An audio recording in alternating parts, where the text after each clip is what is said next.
kekuatan ada dan batin hingga hari ini kita dapat melaksanakan segala tugas dan aktivitas kita. Mungkin Bapak Ibu sudah mengetahui Kak Anjar Wahyu Pratiwi untuk kegiatan seminar. Adapun Mbak Eka ini dari SMP 8 di Lamadu ya. Dan Bu Tri Wulandari teman kita juga akan mengadakan seminar. Semua kita dukung agar mereka lulus dari CGB-nya ini. Karena senang juga kalau ada gurunya yang berhasil. Jadi nanti tinggal kita dengarkan, teman-teman gak perlu sibuk, nanti juga cukup dengarkan. Kira-kira ada yang ditanyakan, karena kita ini hanya sekedar mendukung para CGP ini. Jadi mungkin nanti yang pertama adalah Bu Eka dulu ya, Bu Eka ya, maju dulu. Jadi setelah itu berapa lama? Jam 1 orang 1 jam. Nah, proses semuanya insya Allah Sudah tidak benar. Ya, pikir itu saja dari saya. Terima kasih untuk teman-teman SD 023 yang selalu kompak dan kerjasamanya selalu terlihat ketika ada kegiatan. Di sini kompak loh Bu, guru-gurunya ini kompak sekali. Walaupun sedikit, tetapi kerjaan itu tidak pernah tertinggal dan selalu lancar. Hanya kemarin kita ketinggalan. Padahal sedikit aja lah itu, mungkin ketinggalan foto aja. Padahal tidak masuk diri.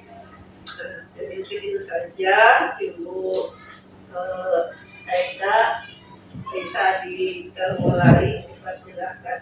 Atau bulan menyampaikan dulu sedikit, nanti silakan. Baik, Assalamualaikum warahmatullahi wabarakatuh. Selamat siang teman-teman.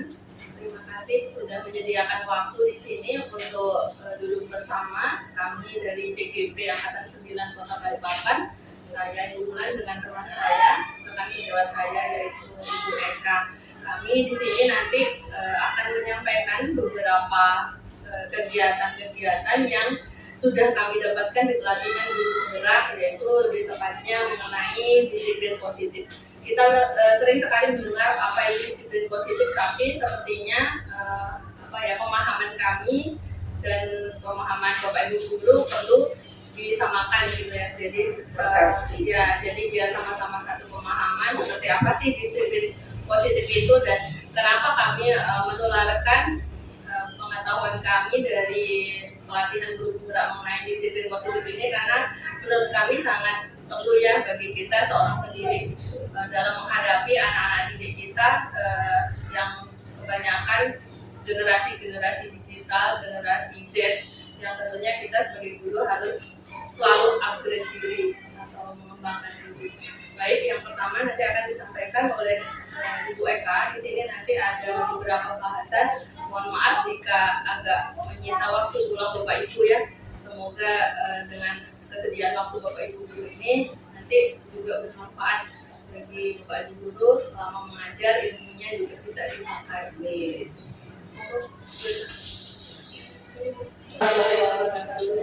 Selamat siang Ibu Bapak, terima kasih atas kesediaannya. Tadi Bu Bulan juga menyampaikan bahwa kami akan menyampaikan ataupun mensosialisasikan mengenai disiplin positif.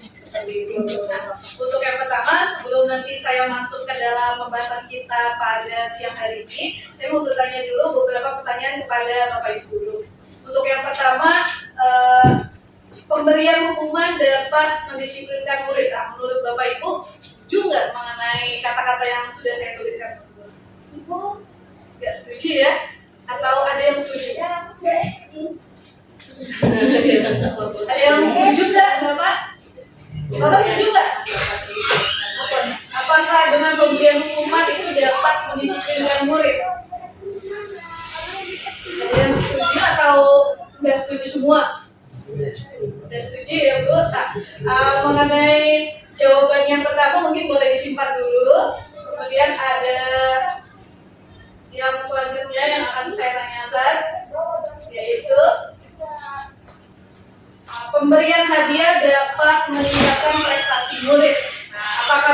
setuju?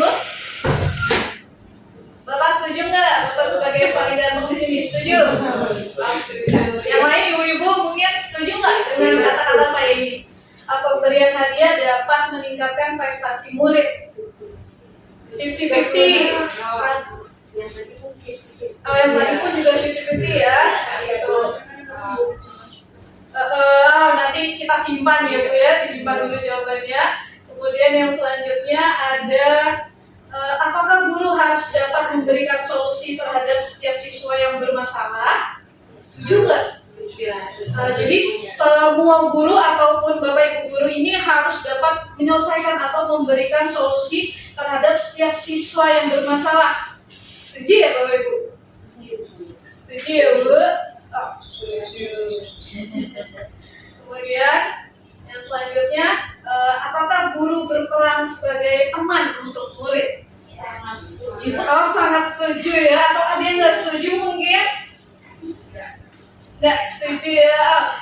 Mengenai setuju nggak setuju ataupun jawaban-jawaban yang tadi sudah disampaikan ya, kita dapat melihat bersama-sama kira-kira jawaban-jawaban dari Bapak Ibu guru tadi sudah sesuai nggak ya dengan budaya disiplin positif yang nanti akan kita bahas sama-sama antara saya dan juga Bu Bulan. Seperti itu nanti kita bisa simak sebenarnya yang kita lakukan atau yang kita yakini ini sudah sesuai atau belum, seperti itu.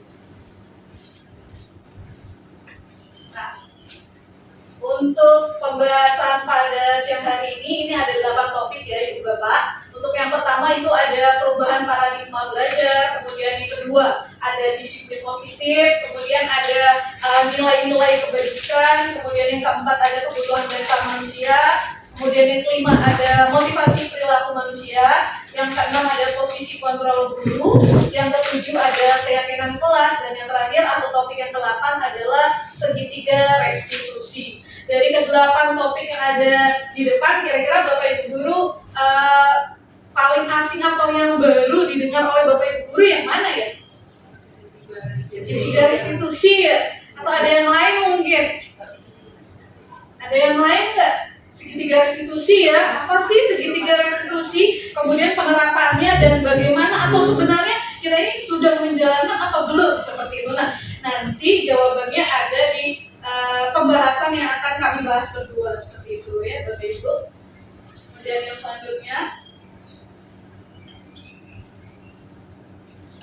yang selanjutnya saya akan masuk pada pembahasan yang pertama, yaitu pembelajaran dengan paradigma yang baru.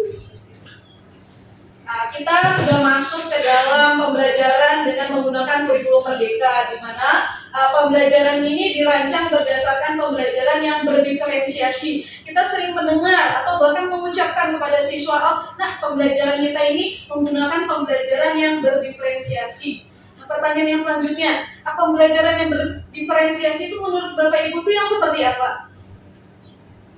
Adakah yang mau berpendapat mungkin Bapak Ibu pembelajaran berdiferensiasi itu yang seperti apa? Atau contohnya seperti apa? Ya Bu Bulan. Pembelajaran yang memberikan kesempatan didik sesuai dengan potensi yang dia miliki mungkin. Nah, pembelajaran menurut Bu Bulan, pembelajaran berdiferensiasi, pembelajaran yang memberikan kesempatan potensi-potensi siswa yang berbeda tadi bisa ditambahkan sebagai Bapak Ibu guru seperti itu.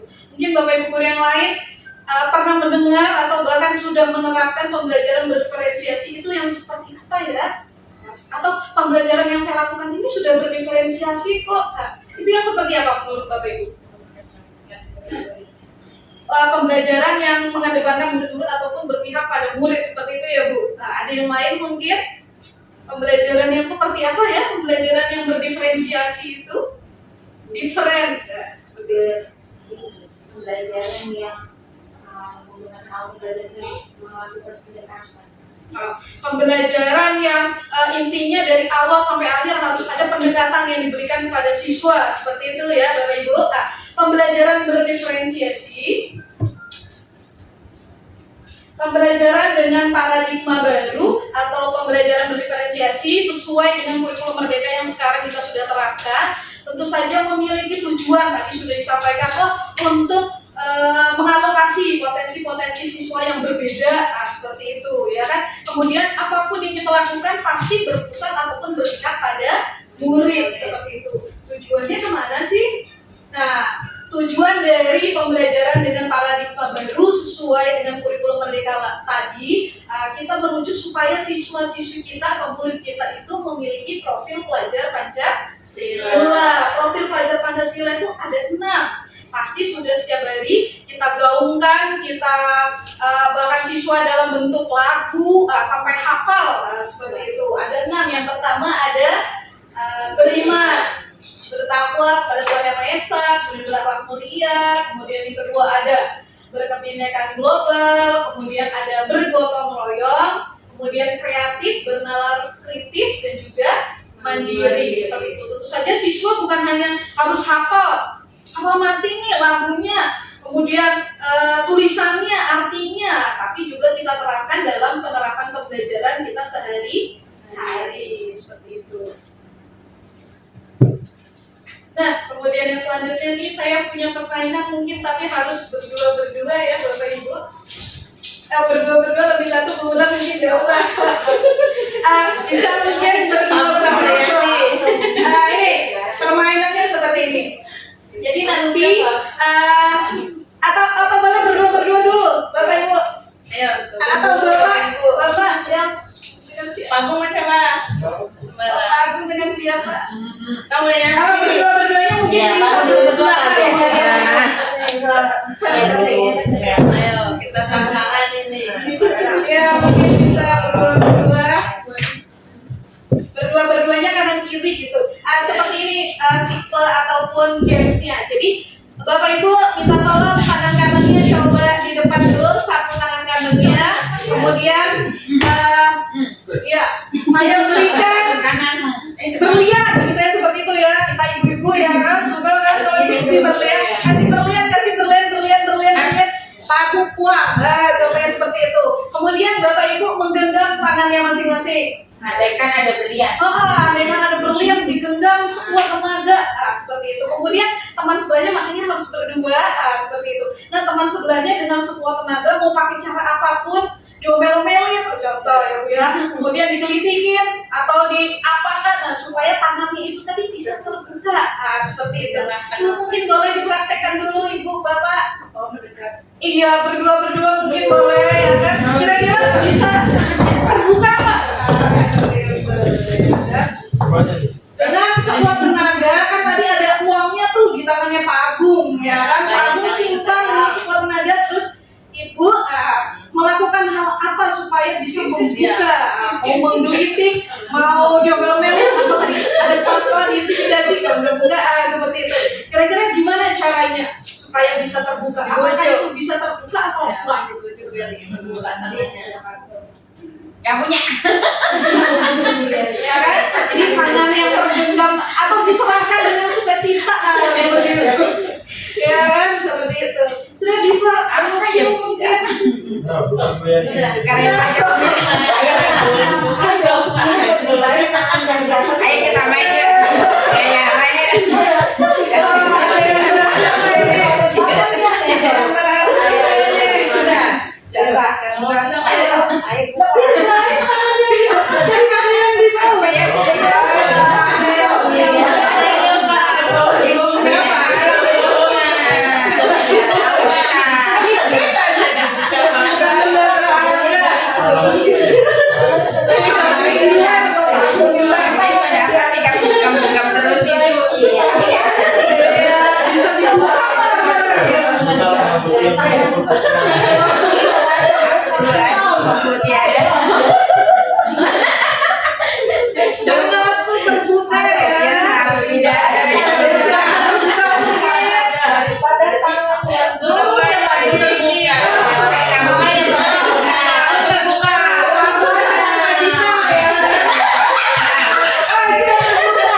Yang selanjutnya akan saya tanyakan, ketika ada teman yang terbuka tangannya atau kepala tangannya tadi terbuka, kenapa ya kira-kira alasannya kenapa membuka kepala tangan tadi yang terbuka Pak Agung? Kenapa kira-kira membuka kepala tangannya? Aku ya. Kenapa kira-kira Bapak? Ya, terbujuk aja tadi.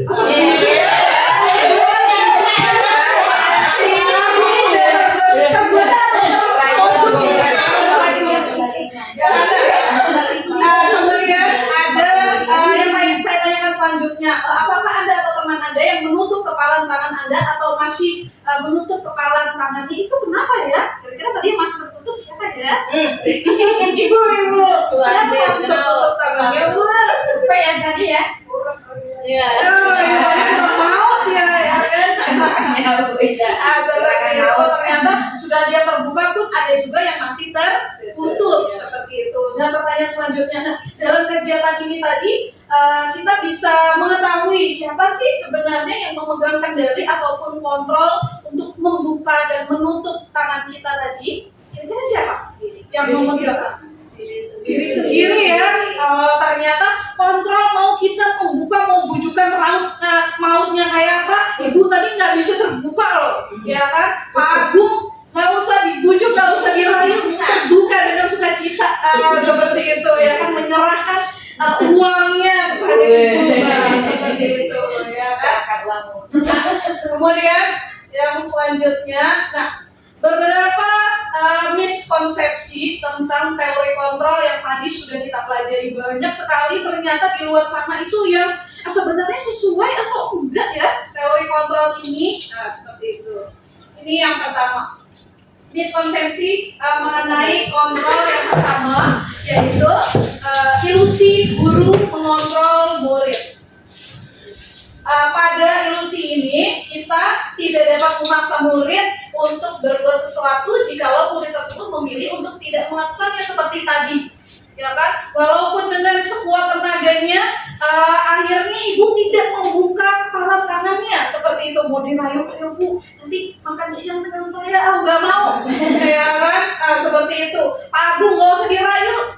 Ibu, saya serahkan uangnya, seperti itu. Jadi kalau di dalam pembelajaran masuk dari ilusi guru mengontrol murid itu seperti ini. Kalau saya misalnya di IPA ada praktek seperti itu, saya sudah memberikan tenggat waktu untuk pengumpulan tugas prakteknya kan. Namanya anak-anak ngajar kelas 7 kayak baru ngajar anak SD seperti itu, ya kan?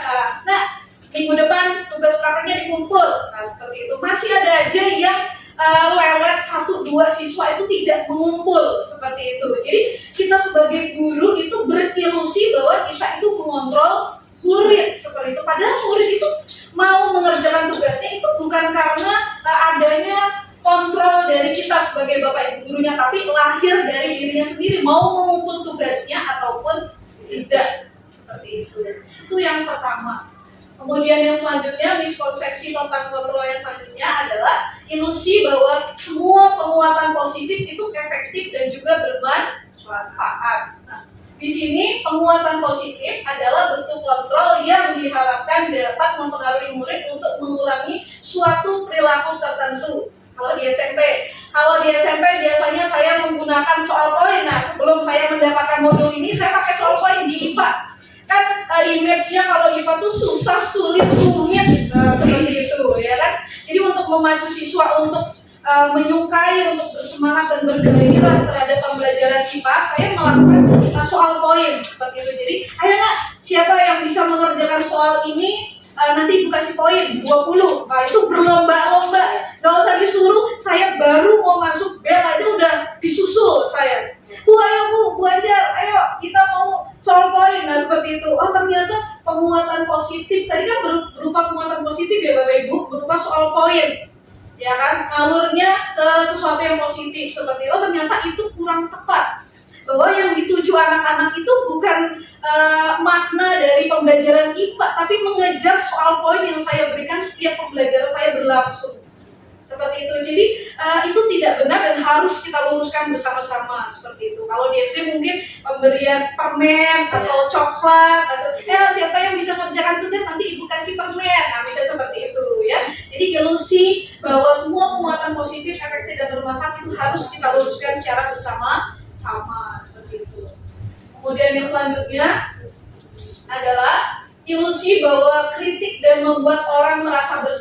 dapat menguatkan karakter seperti itu.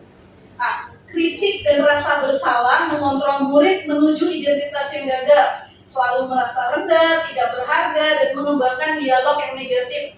Contohnya di dalam pembelajaran, misalnya ada siswa hari Senin, seperti itu, sudah jam 7.15, di tempat kami 7.15 hari Senin sudah tutup gerbangnya, seperti itu. Kemudian ada yang datang jam 7:17, contohnya seperti itu. Guru piket langsung membuat siswa tersebut dengan kata-kata, "Nak, kenapa sih datang terlambat?" Seperti itu. Setiap hari loh dibilangin Bapak Ibu guru gak boleh datang terlambat. Ini sudah mengganggu jalannya upacara, seperti itu. Jadi kamu gak kasihan gak sama mamamu kalau dipanggil terus setiap hari? Mamamu kan kerja, seperti itu. Jadi omongan-omongan kita yang seperti membuat dia merasa bersalah, seperti itu ternyata kurang tepat. Bukannya membuat dia semakin kuat karakternya, tapi malah bisa membuat dia lemah atau membuat identitasnya gagal. Oh, saya ini orang yang gak berguna, seperti itu. Jadi itu ilusi-ilusi yang harus kita bisa luruskan bersama-sama. Kemudian yang selanjutnya, ilusi bahwa orang dewasa memiliki hak untuk memaksa. Banyak orang dewasa yang percaya bahwa mereka memiliki tanggung jawab untuk membuat murid berbuat hal tertentu yang indikator keberhasilannya adalah kemajuan kinerja. Kita sebagai orang dewasa kan menganggap bahwa anak kecil atau anak murid kita itu anak yang nurut atau manusia yang nurut yang selalu mengikuti apa yang kita himbau atau kita suruh, seperti itu. Nah, ternyata ilusi tersebut tidak tepat, bahwa kita tidak akan bisa memaksakan seseorang siapapun itu walaupun itu adalah murid. Sekali dua kali diikutin, pasti suatu saat nanti dia akan berontak, menolak, memiliki pilihan tertentu untuk menjalankan yang dia mau. Itu yang seperti apa sih? Seperti itu. Kemudian yang selanjutnya, dari hal-hal miskonsepsi tadi, kita harus beralih dari stimulus respon, kemudian beralih kepada teori kontrol. Yang pertama, contoh, bahwa di dalam stimulus respon berupa realitas atau kebutuhan kita sama. Kemudian kita harus berubahnya menjadi teori kontrol berupa realitas kebutuhan kita berbeda. Kita di dalam satu kelas yang sama, kami gurunya kan berbeda-beda. Sesuai mata pelajaran masuk ke dalam kelas yang sama, pasti akan mendapatkan siswa dengan kebutuhan yang berbeda.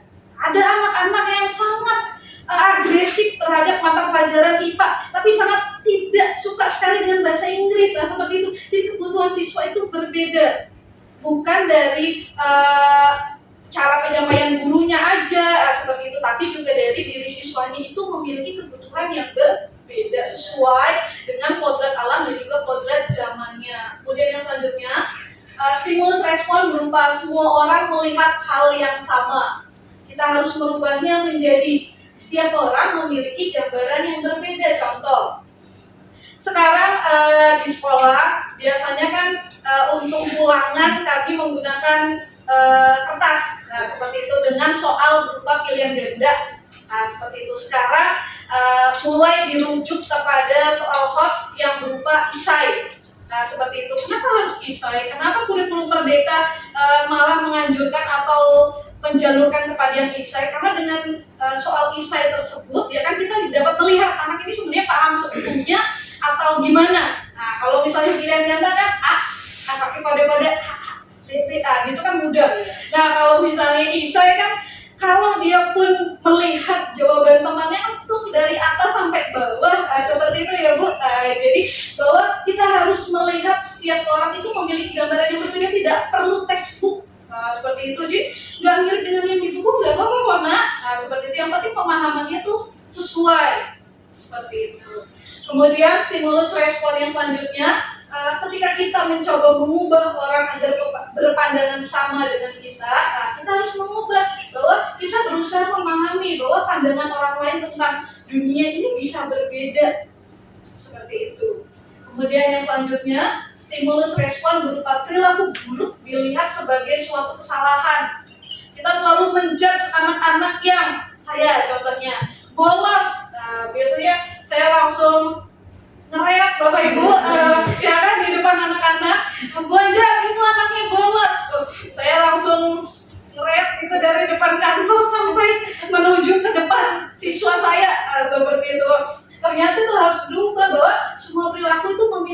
tujuan kenapa? Nah, di situ nanti akan dibahas pada segitiga restitusi seperti itu.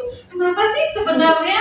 Apa sih yang mendasari? Nah, seperti itu nanti akan dibahas lebih lanjut pada topik segitiga restitusi seperti itu. Kemudian stimulus respon yang selanjutnya adalah orang lain bisa mengontrol saya seperti tadi. Kan dibujuk bagaimanapun caranya, nah seperti itu, bahwa ternyata itu harus kita rubah, bahwa hanya kita ya kan yang mampu mengontrol diri kita sendiri. Mau saya tadi membuka kah, nggak membuka kah, itu tergantung dari diri kita atau sesuai dengan motivasi yang berada dari dalam diri kita masing-masing. Kita berangkat kerja pun pasti memiliki niat dari diri kita masing-masing, nah seperti itu. Kemudian pada stimulus respon yang selanjutnya, saya bisa mengontrol orang lain, bahwa itu tidak benar, bahwa kita itu sesuai dengan teori kontrol bahwa tidak bisa mengontrol orang lain seperti itu. Kemudian yang selanjutnya, stimulus responnya adalah pemaksaan ada pada saat bujukan yang gagal tadi, ya kan?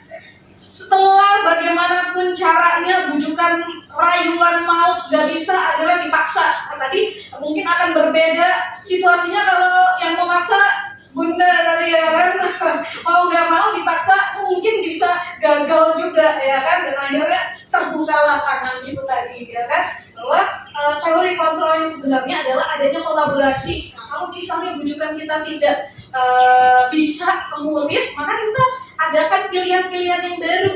Nah, seperti itu, adanya kolaborasi, maunya gimana? Nah, seperti itu, kita cari jalan tengahnya. Adanya kolaborasi dan juga konsensus menciptakan pilihan-pilihan yang baru. Kemudian yang terakhir mengenai stimulus respon, yaitu model berpikir menang atau kalah. Di dalam pembelajaran tidak ada atau tidak boleh kita sebagai pendidik ada yang menang dan ada yang kalah seperti itu. Maka teori kontrol yang benar atau yang harus kita ubah adalah menuju ke model berpikir menang dan menang dengan potensinya masing-masing. Bisa berdiri di depan kelasnya dengan yang duduk menulis, menggambar dengan indah, nah itu sama-sama menang Bapak Ibu, seperti itu ya. Nah, gitu. Kemudian yang selanjutnya, nah kita masuk ke dalam tema ataupun topik disiplin seperti itu. Kita sering mendengar kata disiplin. Nah, maunya seperti apa kelasnya? Oh, seperti ini ya. Supaya apa? Supaya disiplin. Nah, seperti itu. Apa sih arti disiplin itu? Menurut Bapak Ibu arti disiplin itu tertib. Apalagi ikut aturan. Nah, itu. Ya, tertib mengikuti aturan. Apalagi rapi gitu ya. Nah, seperti itu. Nah, kalau mengenai ikut aturan atau peraturan, nah itu nanti pun juga akan dibahas pada materi yang selanjutnya, yaitu materi keyakinan. Nah, seperti itu. Sebenarnya beda nggak sih atau sama ya antara aturan, peraturan dan keyakinan? Nah, seperti itu nanti akan dibahas lebih lanjut. Nah, kalau di sini ketika seseorang itu sudah menjadi orang yang disiplin, ya kan? Berarti dia bisa bertanggung jawab terhadap apapun yang dilakukannya sesuai dengan nilai-nilai kebajikan universal. Nilai-nilai kebajikan universal itu apa ya Bu? Nah, itu nanti akan kita bahas setelah ini. Nah, ini. Disiplin positif itu adalah salah satu penerapan disiplin yang bertujuan untuk menumbuhkan kesadaran serta mengupayakan peserta didik ketika melakukan sesuatu seperti tadi tidak ada ataupun tidak melihat merujuk kepada penghargaan, imbalan ataupun ancaman. Nanti kalau nggak ngerjain PR IPA nanti dimarahin mereka aja, disuruh berdiri. Nah, seperti itu. Jadi mereka melakukan disiplin tersebut bukan karena adanya ancaman, takut dihukum. Nah, seperti itu, atau bahkan dirubah. Oh, nanti kalau mengerjakan PR-nya Bu Eka, walaupun saya mencontek, nanti saya akan mendapatkan penghargaan. Nah, akan diagung-agungkan di kelas-kelas yang lain bahwa sayalah yang paling pintar di kelas 7. Nah, seperti itu. Jadi itu yang harus kita rubah, bahwa apapun yang mereka lakukan itu tidak karena adanya penghargaan, imbalan ataupun ancaman. Nah, sebagai pendidik, tujuan kita adalah menciptakan anak-anak yang memiliki disiplin diri hingga mereka bisa berperilaku sesuai dengan nilai-nilai kebajikan universal yang Ya, tadi sudah saya informasikan bahwa semuanya itu bermuara dari diri sendiri, tidak atas motivasi eksternal apapun itu. Seperti itu, karena apapun yang berasal dari diri sendiri tentu saja akan lebih bermakna dan juga akan bertahan lama. Seperti itu ya Bapak Ibu. Kemudian, nah ini tadi mengenai nilai kebajikan. Nilai kebajikan, kebajikan. Apa sih kebajikan? Pernah mendengar nggak sebelumnya? Iya. Nilai, kalau kebajikan itu artinya baik. Nah, seperti itu ya Bu. Nilai kebajikan itu apa ya? Nilai-nilai kebajikan atau nilai universal adalah sifat positif manusia yang merupakan tujuan mulia yang ingin dicapai oleh setiap individu. Apa aja nilainya? Ternyata ada banyak. Yang pertama ada toleransi, mandiri, empati, kerjasama, rasa hormat, menghargai, keingintahuan, percaya diri, integritas, antusias, kreativitas, komitmen, ada keadilan, lurus hati, kemandirian, peduli, kebaikan, dermawan, cinta Tuhan, keberanian, rasa hormat, kejujuran, bekerja sama, dan juga fleksibilitas. Apakah hanya ini nilai-nilai kebajikan? Tidak, tapi sungguh masih sangat banyak sekali. Yang mana ini tadi ya kan, nilai-nilai kebajikan itu adalah sifat positif yang menjadi tujuan dari setiap manusia yang ada di dunia ini. Kemudian saya punya sebuah kasus ini Bapak Ibu. Ibu Eka adalah wali kelas 17 di SMP Negeri 8 Balikpapan. Bingung ya kan menghadapi pula salah satu murid saya namanya Doni. Nah, sebut saja namanya Doni. Kemudian beberapa anak-anak kelas 11 datang dan mengeluhkan, "Bu, Doni suka banget ngambil bekal makan siang kami dengan cara dipaksa, Bu. Belum waktunya jam istirahat aja udah ngambil bekal makanan," seperti itu. Nah, yang mau saya tanyakan, kalau misalnya Bapak Ibu menghadapi situasi yang seperti saya hadapi, apa yang Bapak Ibu akan lakukan, dan menurut Bapak Ibu kira-kira apa ya yang mendasari Doni melakukan hal tersebut? Ya, apa Bu? Ditanyain dulu. Doni, kenapa seperti itu? Ya, ada lagi mungkin yang lain? Melakukan pendekatan dengan cara bertanya itu tadi. Ada lagi mungkin yang lain? Pak Agung mana suaranya Bang? Sama ya. Oh, berarti yang dilakukan adalah dengan melakukan pendekatan seperti itu ya? Iya.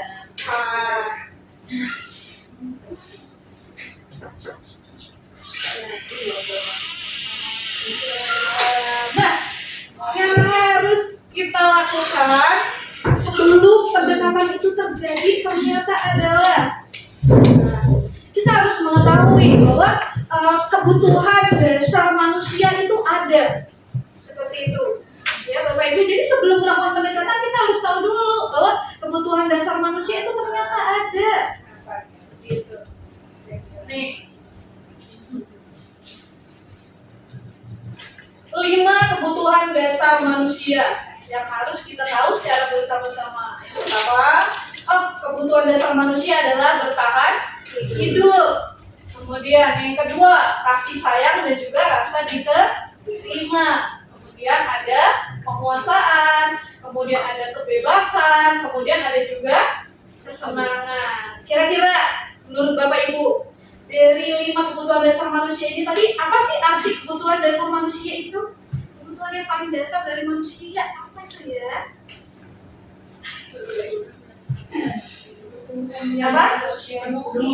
Ya, menurut kebutuhan pokok atau kebutuhan yang harus terpenuhi. Ketika itu tidak terpenuhi, apa yang terjadi? Seperti yang tadi Doni lakukan, seperti itu. Tapi tadi kira-kira Doni melakukannya karena apa ya Bapak Ibu? Coba kita bahas satu-satu ya. Saya nggak masuk akal. Saya nih, untuk yang pertama, ketika Bapak Ibu memilih, Doni itu suka memaksa mengambil bekal temannya karena bertahan hidup. Bertahan hidup. Bertahan hidup itu artinya adalah kebutuhan untuk bertahan hidup, misalnya kesehatan, rumah, makanan, komponen psikologisnya. Pada kebutuhan ini meliputi kebutuhan akan perasaan aman tadi, ya kan? Untuk bertahan hidup, lapar bu, nggak makan 3 hari, mama saya nggak tahu kemana pergi, nggak pulang-pulang. Nah, makanya dia ngambil bekal temannya. Nah, seperti itu ya. Itu kalau alasannya bertahan hidup. Kemudian yang kedua, kalau alasannya kasih sayang dan rasa diterima, kebutuhan untuk diterima tadi, ibu menjelaskan kenapa? Kalau misalnya alasan Doni butuh kasih sayang dan rasa diterima itu contohnya kurang perhatian dari kurang perhatian ya bu, butuh perhatian atau mungkin juga broken home. Oh iya broken home, nggak tahu mau ikut mama, ikut papa aja, mau ikut papa, ikut mama aja, aduh bingung ya kan mau ikut siapa. Jadi akhirnya ngambil bekal temannya itu tadi, ya kan. Kebutuhan dasar kasih sayang dan juga rasa diterima itu meliputi hubungan dan koneksi sosial, kebutuhan untuk memberi dan menerima kasih sayang, dan juga kebutuhan untuk merasa menjadi bagian dari suatu kelompok. Itu sebenarnya ingin berteman. Nah seperti itu ya kan, butuh teman. Kalau misalnya nanti saya dipanggil guru BK, mama saya pasti akan datang. Nah seperti itu. Jadi dia tuh sebenarnya butuh pelukan, kasih sayang, perhatian dari orang tuanya. Makanya dia sampai mengambil bekal temannya secara paksa. Nah seperti itu. Ada lagi pendapat yang selanjutnya, yaitu karena penguasaan. Oh jadi Doni tadi ngambil bekal makan temannya secara terpaksa itu karena penguasaan atau kebutuhan pengakuan atas kemampuannya. Itu maksudnya ada yang berpendapat seperti itu nggak Bapak Ibu? Kebutuhan yang berhubungan dengan kekuatan untuk mencapai sesuatu, menjadi kompeten, terampil, diakui, ya kan, atas prestasi dan keterampilan kita didengarkan, memiliki rasa harga diri, dianggap berharga, dan keinginan untuk menjalankan pengaruh. Ada mungkin Bapak Ibu? Ya kan? Jadi ngambil bekal temannya secara paksa tadi, nih gue kayak di kelas ini, nah, seperti itu. Siapa yang berani? Seperti itu. Jadi kebutuhan dasarnya pada bagian penguasaan itu tidak terpenuhi, makanya dia melakukan hal tersebut. Kemudian yang lain, nih, kebutuhan kebebasan, kebutuhan akan pilihan, yaitu kebutuhan akan kemandirian, memiliki pilihan, dan mampu mengendalikan arah hidup. Kalau misalnya tadi Doni ngambil bekal temannya secara paksa, ya kan, kalau misalnya Bapak Ibu beranggapan bahwa kebutuhan dasar yang belum terpenuhi adalah kebutuhan kebebasan, jadi dia mungkin bisa bersikap seenaknya, bebas, sebebas-bebasnya, semau-maunya dia. Nah, seperti itu.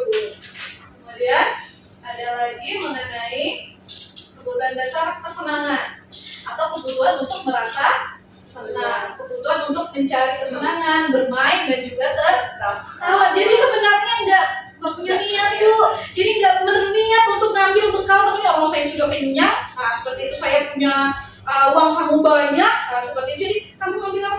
Karena saya mau usil bu, seperti itu. Jadi untuk mengimbangi kebutuhan dasarnya yang kurang, yaitu pada kebutuhan kesenangan, seperti itu ya. Ini untuk pokok bahasan sampai pada topik kebutuhan dasar manusia, seperti itu ya. Bapak Ibu mungkin sebelum kita lanjut ke topik yang selanjutnya, mungkin boleh berdiri dulu sebentar.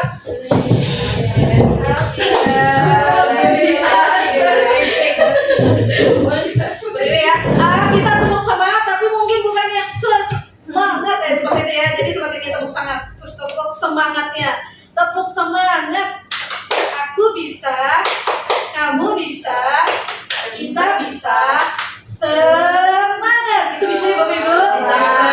Pak Agung mungkin boleh temenin saya.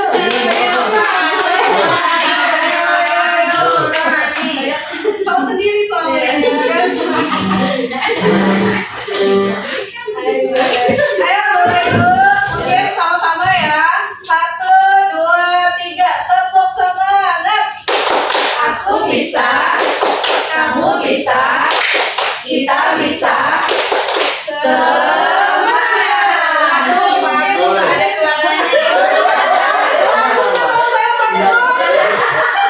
Ayo diulang lagi ya Bapak Ibu. Tepuk semangat. Aku bisa, kamu bisa, kita bisa, semangat. Terima kasih Bapak Ibu, silakan boleh duduk kembali. Baik, untuk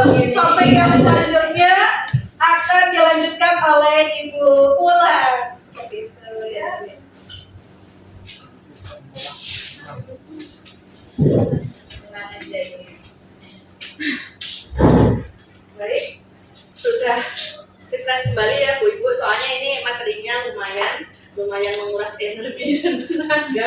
Jadi saya yakin sih Bapak Ibu bakal penasaran kenapa, karena informasi yang kami berikan ini benar-benar harus dimiliki oleh seorang guru. Baik, kita masuk ke bagian materi saya. Di sini saya akan menjelaskan 4 poin materi ya. Nanti tentunya berkelanjutan dengan apa yang disampaikan oleh Bu Eka tadi dari awal mengenai teori kontrol, mengenai kebutuhan dasar seorang manusia. Nah, itu nanti tetap berhubungan sampai materi kita selesai. Tadi di awal pertanyaan ada pemantik mengenai Bapak Ibu ingin mengetahui apa itu segitiga restitusi. Nah, kalau ingin tahu silakan duduk tenang di sini hingga selesai, karena materi segitiga restitusi akan saya sampaikan paling terakhir. Ya. Baik, saya memiliki pertanyaan sebelum kita masuk materi. Apakah Bapak Ibu guru mengetahui motivasi apa ya yang mendasari seorang murid itu untuk pergi ke sekolah? Bisa kan menyebutkan motivasinya apa? Coba Bu Anjar. Mau dapat sangu, Bu. Dapat sangu. Ayo silakan. Apa motivasi anak kita ya pergi ke sekolah itu? Pengen menuntut ilmu untuk menggapai cita-cita. Nah, ini Pintar. murid yang pintar. Tambah banyak teman. Mau tambah banyak teman. Ayo Bu Anjar. Karena senang dengan karena ingin melihat guru yang dia sukai. Melihat guru ini ya, guru bukan teman yang disukai ya. Lalu apa Pak? Lebih ke senang-senang bermain. Oke. Ada lagi tambahan Bu Fida? Harus kreatif, ayo. Nggak boleh nyontek sama. Ayo. Ada ya bisa. Ayo. Kalau namanya murid sih bilangnya supaya dia pinter sih. Oh, supaya pintar sama ini temannya. Ayo bantuin. Perintah mama. Oh, yang ngantar perintah. Baik. Ternyata ada banyak sekali yang memotivasi siswa kita untuk pergi ke sekolah. Ada yang karena biar dapat sangu, agar pinter, agar ketemu gurunya, agar dapat ilmu, apalagi tadi agar banyak teman, karena pengen main aja, dan satu lagi karena diperintah. Nah, kira-kira Bapak Ibu guru ingat nggak motivasi Bapak Ibu guru dulu waktu sekolah itu termasuk yang mana? Iya.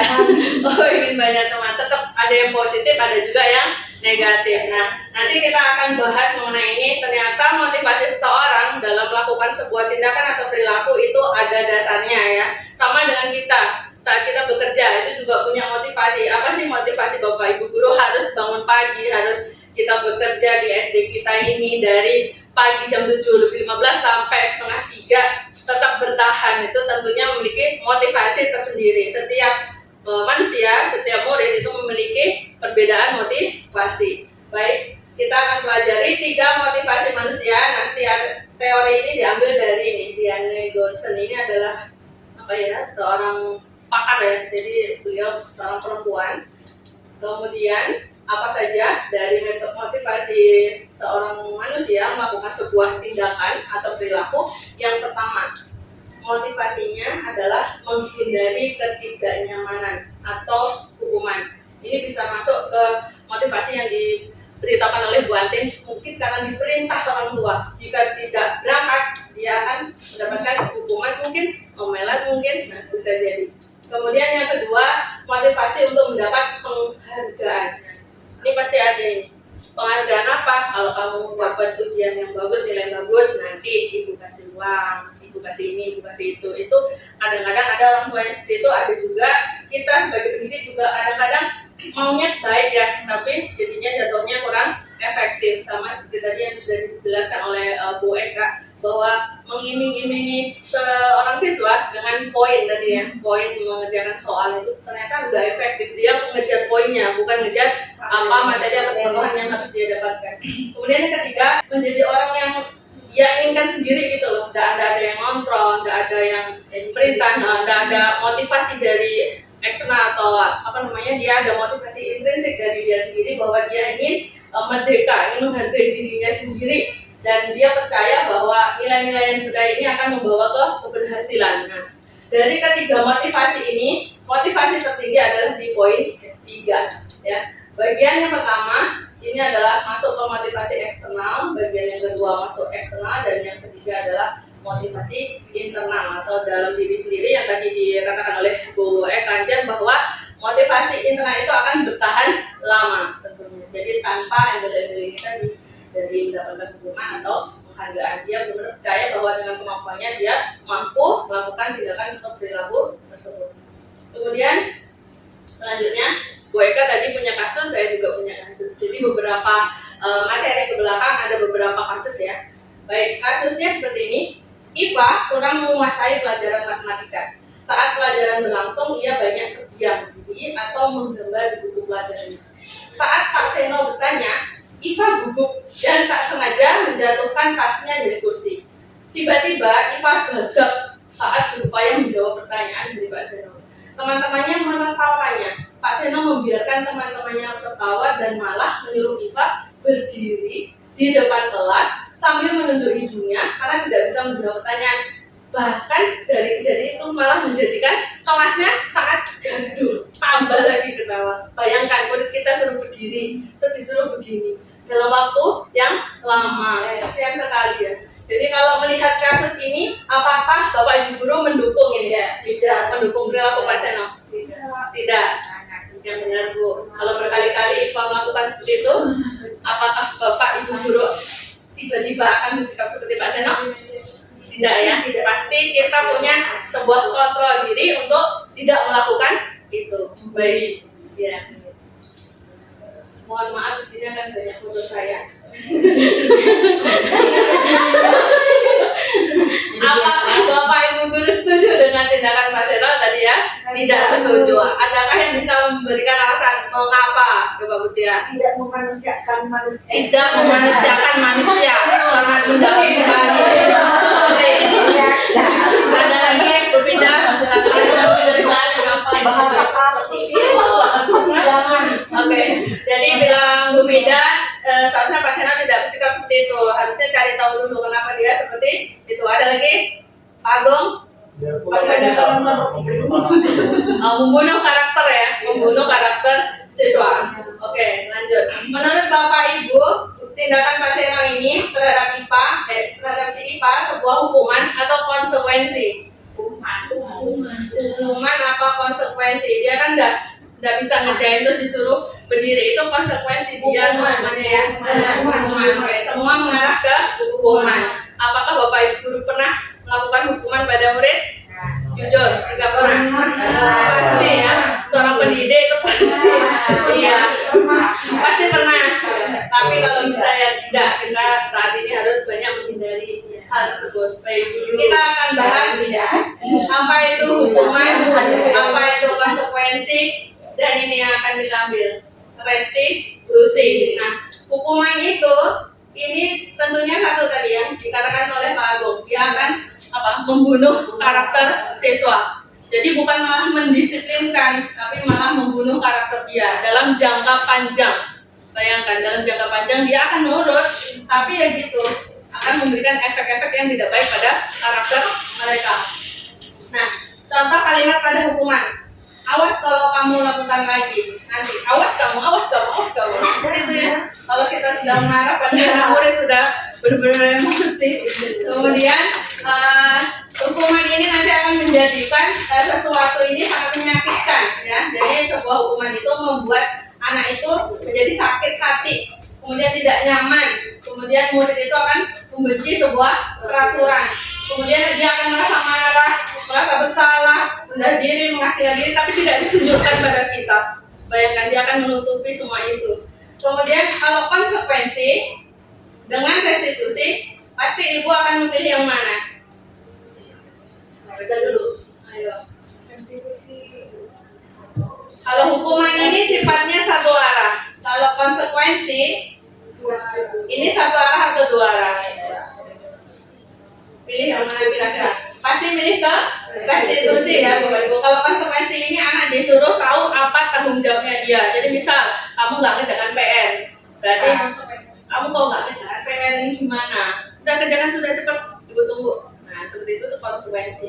Jadi tidak memberi hukuman, tapi tidak juga ada kolaborasi antara guru dengan murid gitu loh. Jadi menjadikan murid jadi tetap nggak tahu apa sih kesalahannya dan apa solusi yang harus dia perbuat. Kemudian kalau restitusi ini sama dengan kita menjadi guru itu nanti punya posisi kontrol. Nanti akan saya jelaskan di belakang bagaimana kita memilih posisi kontrol yang cocok untuk kita. Nah, pertanyaan-pertanyaan yang bisa digunakan jika murid melakukan kesalahan, apa kamu tahu keyakinan kelas yang ada di kelas kita? Terus solusi apa yang kiranya dapat kamu lakukan jika kamu melakukan sebuah kesalahan? Nah, dari restitusi ini nanti akan timbul kolaborasi antara siswa dengan murid. Jadi ngobrol dulu apa sih solusinya dari masalah yang kamu alami gitu. Dan tidak boleh kita memberikan sebuah hukuman karena ini bersifat satu arah. Kalau ini tidak, jadi bisa menjadikan murid lebih dekat terhadap guru dan sebaliknya. Jadi mereka lebih menghormati dirinya sendiri dan saling menguatkan. Ini akan membawa efek panjang ya. Nah, kita akan membahas satu persatu apa itu teori hukuman, konsekuensi, dan restitusi. Seperti yang saya jelaskan tadi bahwa hukuman itu sebenarnya tidak terencana, kadang-kadang dadakan ya. Saat kita tiba-tiba lagi moodnya baik terus melihat sesuatu yang salah, kita bisa tiba-tiba memberikan sebuah hukuman. Nah, jadi karena tidak terencana, kemudian bersifat satu arah dan tanpa kesepakatan dulu dengan anak murid kita. Dan kita dalam memberikan hukuman itu bisa fisik dan juga psikis. Kemudian selanjutnya adalah konsekuensi. Kalau konsekuensi adalah ini sudah direncanakan, sudah dibahas, tapi menimbulkan ketidaknyamanan bagi murid dan murid itu mengetahui gitu loh. Jadi misal pagi nih, misalkan sudah dibuat peraturan sebelumnya sama murid, kamu kalau pagi tugasmu nyiram tanaman ya. Nah, satu saat dia nggak nyiram tanaman tuh, hukumannya apa? Besok kamu harus menyiram lagi. Yang lain yang sudah nyiram hari ini nggak bisa, ini kamu. Gitu. Kayak piket kelas juga, hari ini nggak piket. Nah, kalau nggak piket, besoknya harus piket pas jatahmu itu, padahal bukan jatahnya dia kan. Tapi dia sudah tahu bahwa kalau aku nggak piket, besok pasti piket 2 kali. Nah, kayak gitu. Itu untuk konsekuensi. Kemudian kalau restitusi itu proses menciptakan kondisi bagi murid untuk memperbaiki kesalahan mereka sehingga mereka bisa kembali lagi pada kelompok mereka dengan karakter yang lebih kuat. Nah, di sini peran besar seorang guru. Jadi benar-benar harus memposisikan murid yang salah ini tidak merasa bersalah.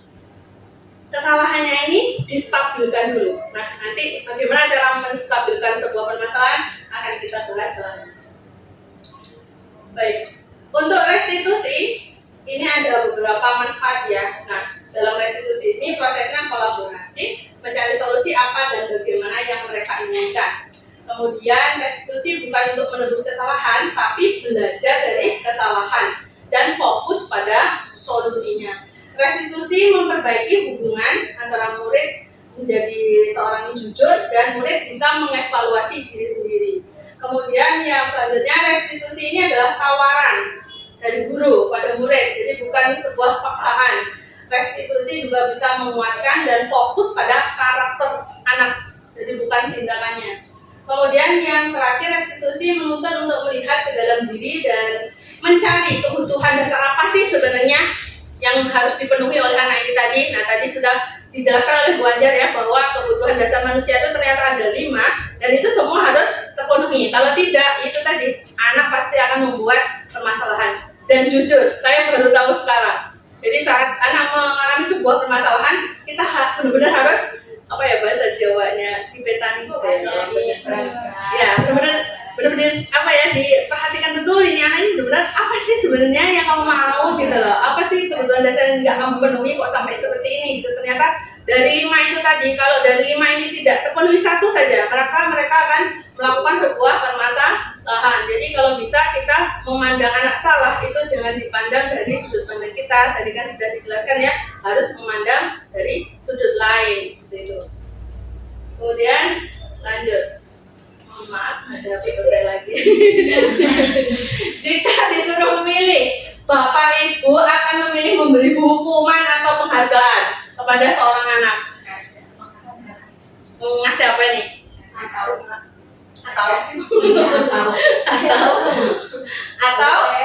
Atau Bapak Ibu guru akan memberikan perilaku lain pada siswa selain hukuman dan penghargaan. Adakah yang mau ngasih hukuman pada perilaku seorang anak? perilaku lain misalnya apa? Memberikan nasihat dulu. Memberikan nasihat bisa, jadi nggak berupa hukuman atau penghargaan ya. Nah, Bapak Ibu di sini kita akan belajar bersama mengenai apa sih penghargaan itu. Penghargaan itu kalau yang kita tahu, penghargaan itu dapat memotivasi siswa ya, dapat menyemangati siswa agar dia menjadi lebih disiplin, lebih semangat. Ternyata tidak ternyata sebuah penghargaan. Nah, penghargaan itu dapat mempengaruhi seorang peserta didik dalam jangka pendek dan jangka panjang. Kalau dalam jangka pendek nggak apa-apa. Jadi misalkan sebuah penghargaan, contohnya apa sih Bapak Ibu? Yang pernah Ibu berikan, atau Bapak Ibu berikan di sekolah, penghargaan apa kira-kira? Memberikan pujian, apalagi ujian aja ya kebanyakan ya Bapak Ibu guru di sini ya. Kalau memberikan sebuah barang atau apa mungkin jarang. Nah, kemudian penghargaan itu ternyata tidak efektif dan penghargaan bisa merusak hubungan. Kemudian penghargaan motivasi dalam diri akan hilang dan menjadi beban pada murid. Dari kelima ini memang harus benar-benar dipahami satu persatu ya. Kenapa kok penghargaan itu tidak efektif? Contoh penghargaan yang sering kita berikan adalah perankingan. Ini salah satunya, perankingan. Jadi bayangkan Bapak Ibu, kita memberikan sebuah ranking, anak yang nomor 1 itu pasti anak yang pintar. Bagaimana nasibnya dia yang paling bawah? Ini saya benar-benar baru sadar bahwa perankingan itu tidak penting. Boleh kita memberikan sebuah perankingan, tapi kalau bisa semua disamakan, sama diutamakan semua, tapi nggak di kotak-kotak gitu loh. Ini ya tidak dipukul sama rata. Jadi misal Putian peringkat 1 dalam menghafal, misal Bu Sabia peringkat 1 dalam senam misalkan, atau Bu Andi peringkat 1 dalam membaca undang-undang, saya gitu. Jadi setiap anak kalau bisa diberikan penghargaan yang sama, tidak ada tingkatan antara anak yang bodoh atau anak yang pintar. Seperti itu, semua dianggap pintar sesuai dengan potensi dan kemampuan karakter masing-masing. Nanti pesan saya ini Bapak Ibu ya, nanti kalau di kelas ada yang tanya rankingan, beri ranking dia, anak yang ditanyakan oleh orang tuanya itu dengan potensi yang dia miliki. Jadi ya biar tidak jatuh, dan ini menjadi PR saya khususnya, PR saya sendiri juga. Saya masih kadang-kadang meranking gitu loh. Jadi pengen tahu mana sih yang benar-benar anak yang mampu dan tidak. Nah itu salah, kita tidak bisa menyamakan semua kemampuan murid itu. Kemudian dapat merusak hubungan. Merusak hubungan siapa? Antara murid satu dengan yang lain. Bayangkan anak satu ini sering betul dikasih pujian, sering betul dikasih hadiah, sering ini anak ini terus. Ini anak yang ini tuh aja loh dalam dirinya, aku kapan yo? Tapi kayaknya aku nggak mau gitu seperti itu. Nah kayak gitu itu bisa merusak hubungan, tapi nggak terucap. Bayangkan dia hanya diam saja dan akan dipendamnya. Kemudian motivasi dalam diri hilang. Kenapa? Karena dia berharap akan hadiah, berharap akan penghargaan itu. Dia tidak ada motivasi dalam dirinya bahwa aku ingin dapat ilmu, dapat pengetahuan yang tadi yang sudah dijelaskan oleh Bu Ajar ya. Jadi motivasi dalam dirinya itu nggak ada. Iya, tujuannya ya dapat hadiah, masa lomba. Iya, kayak gitu. Jadi kurang maksimal. Kemudian menjadi beban pada murid itu. Contoh, memberikan hadiah pada A. Suatu saat dia sakit, drop tuh, nilainya turun. Akhirnya kan gurunya juga pasti bertanya, ini anak kenapa ya tumben?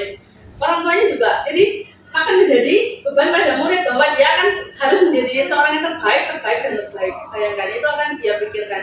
Yang semula dia kasih dengan senyum itu benar-benar harus ini anak senyum atas apa gitu loh, atas hadiah atau atas pencapaian dari dirinya sendiri. Baik, kira-kira solusinya apa?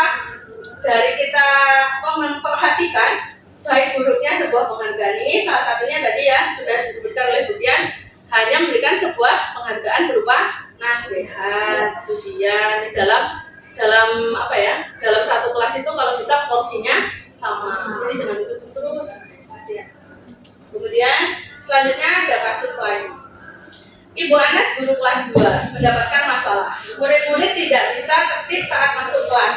Mereka berebut dan selalu begitu tiap selesai istirahat masuk kelas tetap berebut. Tentunya sangat mengganggu pembelajaran. Agar murid senang, Bu Anas mengiming-imingi muridnya siapa yang bisa tertib dan rapi maka akan diberikan hadiah, alat tulis dan juga stiker.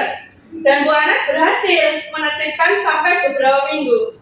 Tapi satu ketika Bu Ana sakit dan terpaksa digantikan Pak Heru. Pak Heru tidak mengetahui tentang stiker, tentang hadiah, dan benar saja mereka akan kembali ribut, kembali berebut masuk kelas dikarenakan tidak adanya Bu Anas. Nah, jika menanggapi kasus seperti ini,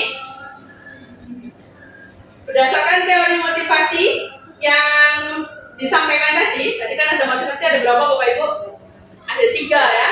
Nah, kira-kira apa motivasi murid-murid kelas 2 untuk bersedia antri saat masuk kelas?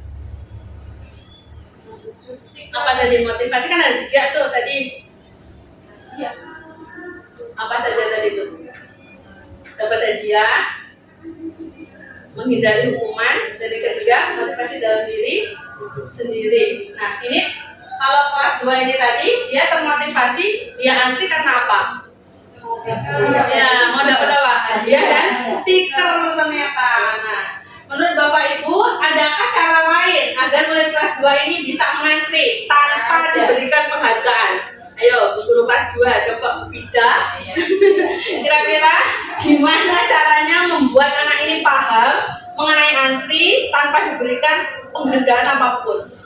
Kalau menurut saya sih diberikan penjelasan kalau misalnya nggak antri seperti ini, kalau antri kalau seperti ini. Oke, diberikan penjelasan baik buruknya mengenai budaya antri. Ada yang lain? Biasanya kan kita menerapkan konsekuensi tadi. Iya, konsekuensi diangkat kembali ya. Konsekuensi. Iya. Terus ada lagi? Kasih contoh, bisa kasih contoh kasih. Ini akan menimbulkan ini, Ya. ini akan menimbulkan ini. Nah, kira-kira cara Bapak Ibu nanti itu bakal efektif apa tidak? Berpikiran anak berkurang. Ya, efektif nggak kira-kira tadi? Memberitahu, terus memberikan teladan, memberitahu konsekuensinya, gitu. Kurang efektif ya? Ya, selagi kami kan benar saja. Iya. Jadi gimana biar efektif? Memberitahukan satu saat saja atau berkali-kali? Sekali-kali pasti. Ya, pasti memberikan sebuah pemberitahuan penjelasan yang berkali-kali agar menjadi sebuah habit atau kebiasaan. Di kelas 1 ibunya sudah seperti itu Bu gurunya. Di kelas 2 lepas. Di kelas 3 antri lagi. Kelas 4 ngantri, kelas 5 lepas tuh bisa. Jadi harus benar-benar urut ya, benar-benar di sekolah harus didisiplinkan, harus dibiasakan agar anak-anak ini bisa mengantri tanpa diberikan penghargaan. Baik, lanjut ya Bapak Ibu. Di sini punya game saya. Coba diperhatikan Bapak Ibu guru. Ada sebuah pertanyaan. Lari keliling lapangan selama 7 kali karena dia terlambat ke sekolah. Nah, ini guru-guru zaman dahulu tuh sering begini ya. Sering gitu. Saya pernah soalnya di Iya. Nah, ini berupa hukuman atau sanksi atau konsekuensi? Hukuman ya. Coba salah pembenaran. Oke, benar. Sebuah hukuman. Lanjut. Untuk pertanyaan selanjutnya, membersihkan coretan yang ada di meja yang telah diperbuatnya. Ini sebuah apa? Hukuman atau konsekuensi? Oke, konsekuensi. Pinter ya Bapak Ibu. Pinter lah. Murid push up 10 kali. Nah, ini Pak Agung nih curiga. Karena tidak pakai seragam olahraga. Bapaknya apa ini? Hukuman apa konsekuensi? Hukuman. Menggantikan kertas teman yang telah dicoret. Oke, konsekuensi. Lanjut. Berjemur di lapangan. Nah, ini ngobrol sama pelajaran Mustafa ini. Latihan gimana? Belum pernah ya. Kalau bisa jangan. Hukuman atau hukuman? Oke, hukuman. Diminta telanjang kaki karena warna sepatunya nggak sesuai aturan. Mana kalau telanjang ada suruh pakai sepatu. Hukuman. Ya. Berdiri di depan kelas. Nah, ini ada nggak di antara kita yang jangan jadi guru kuno ya. Ya, ini adalah sebuah hukuman. Dia baru dia neliti di samping. Membersihkan tumpahan air di meja tulis karena tersenggol. Sanksi atau? Baik, terima kasih. Lanjut, kasus lagi. Pokoknya kita banyak kasus ya. Hal-hal dari sidang. Ya. Ibu Lisa mendapatkan pengaduan dari murid-muridnya bahwa Santi sering membuat story WA dengan menggunakan kata-kata kasar dan merendahkan Santo. Di kelas, Santi juga sering mengelak Santo dengan nama orang tuanya. Ini sering kita dapatkan. Dan asal Bapak Ibu tahu, anak-anak ini pintar. Mereka akan menyembunyikan story WA-nya dari Bapak Guru dan Ibu Gurunya. Gitu lah ya.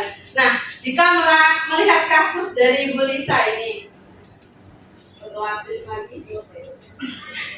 jika Bapak Ibu Guru menjadi Ibu Lisa, apa tindakan yang akan Ibu lakukan untuk mengatasi permasalahan Santi dan Santo itu? Gimana? Apa yang Ibu lakukan kalau muridnya sudah ngadu, Bu ini, Bu itu banyak banget juga Bu Lisa. Ini pasti ya sudah ya. Harus bagaimana Bu Lisa? Langsung menegur atau bagaimana? Ya, Bu Enol tanya di sini. Harus cari itu ada nggak? Oh, bukti, oke. Kan dia ngadu sama kita. Iya. Buktinya ada nggak dia punya sanksi? Ya. Kemudian setelah ada bukti, baru kita berbicara dengan anak tersebut. Pendekatan sih. Ya, pendekatan ya. Sama dengan kasus-kasus tadi yang dibahas oleh Bu Eka dan kasus kita yang lawan. Yang pertama yaitu melakukan pendekatan. Jadi banyak-banyak pendekatan sama anak murid. Selanjutnya, apakah Bapak Ibu mengetahui dalam bersikap dan berperilaku kita sebagai guru itu harus memiliki posisi kontrol? Tadi yang sudah dijelaskan oleh Bu Eka ya. Tahu ya? Siapa yang bisa mengontrol Bapak Ibu Guru? Ya, nggak ada. Yang bisa kita sendiri. Meskipun rayuan bujukan tadi ya sudah kita lakukan, meskipun masih ada yang bisa terkontrol gitu. Habis ini ya. Nah, jadi posisi kontrol yang harus kita hadapi ini ada 5 ya.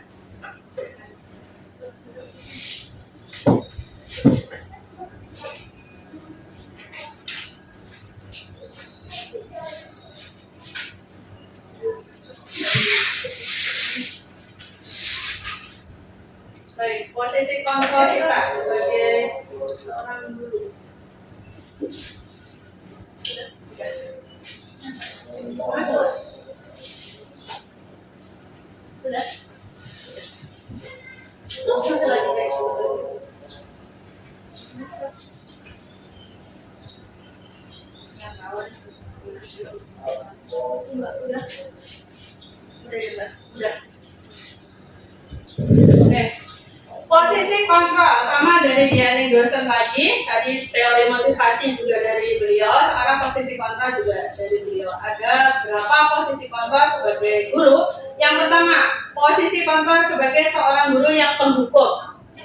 Kemudian menjadi guru yang membuat rasa bersalah pada murid. Kemudian menjadi guru yang bisa menjadi teman, menjadi guru yang bisa menjadi pemantau, dan terakhir menjadi guru sebagai seorang manajer. Nah, pertanyaannya, Bapak Ibu Guru di posisi mana? Posisi mana kira-kira ya? Posisi kontrol Bapak Ibu Guru. Apakah bisa beradaptasi satu saat bisa di penghukum, bisa di sini, bisa kemana-mana?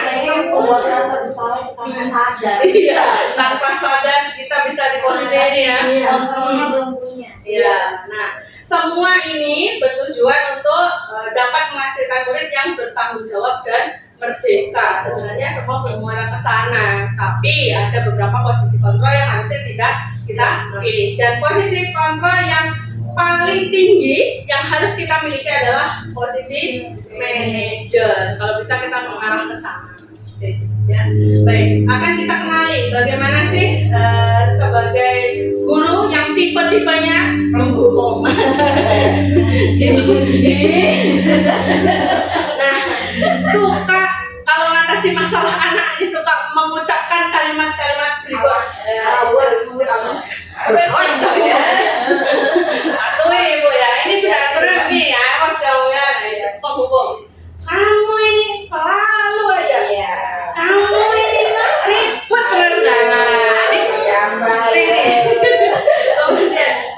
Kamu lagi, selalu kamu. Paling terakhir selesai nulis ngapain aja tadi? Mau kamu ya? Hukum ini pasti nada tinggi ya. Jadi penghukum ini salah satu cirinya adalah selalu bernada tinggi. Kemudian terlambat lagi, masih terlambat lagi. Sudah terlambat. Kamu ini kapan bisa tepat waktu? Nah, ini pasti kita pernah mengucapkan ini, ya kan?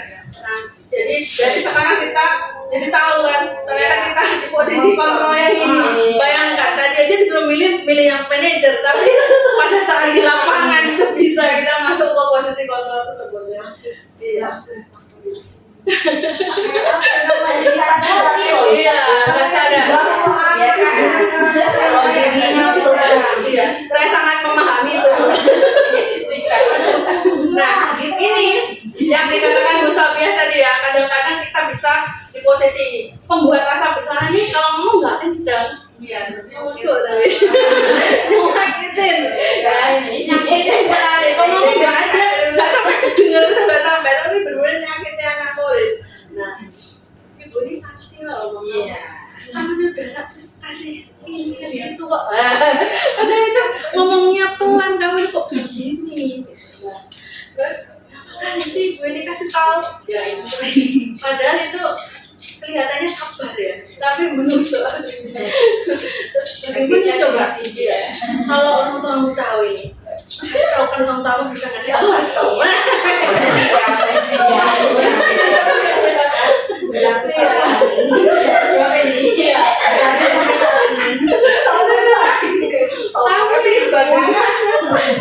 sudah berjanji nggak terlambat kan? Kenapa kamu kok terlambat lagi? Kok bikin kecewa ibu?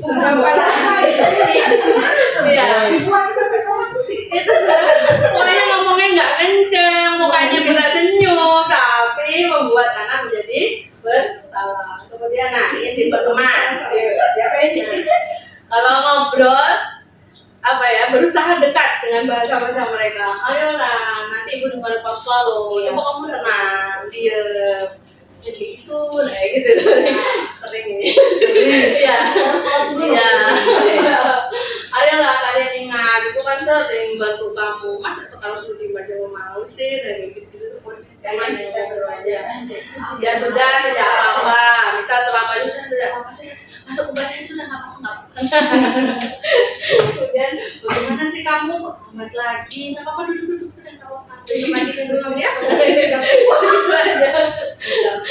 Iya. Oke, ini posisi pemantau. Nah, kalau posisi pemantau hanya mengarahkan anak ke sebuah keyakinan atau peraturan aja. Peraturannya tahu kan kamu pakai sepatu warna apa? Tahu Bu hitam. Ya sudah, berarti besok pakai sepatu hitam. Sana balik ke barisanmu. Nah, ini pemantau saja. Kemudian apa yang kamu lakukan? Kamu nggak tahu kan peraturan di kelas kita gitu aja, tapi nggak memberikan sebuah solusi. Apa sanksi dari dan konsekuensi yang telah dia berbuat misalnya kayak tadi itu?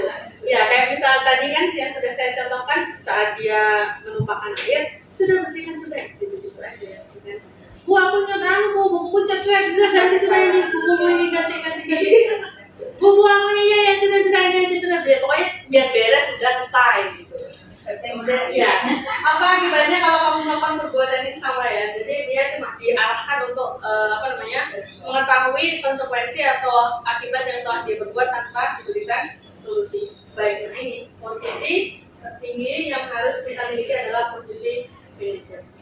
Jadi dia diarahkan ke kesalahannya, dari kesalahan itu diarahkan ke keyakinannya, kemudian keyakinan kelas yang dia miliki nanti apa solusi yang harus dia perbuat. Jadi ada komunikasi dua arah antara guru dengan murid, tidak boleh gurunya sendiri yang memberikan solusi.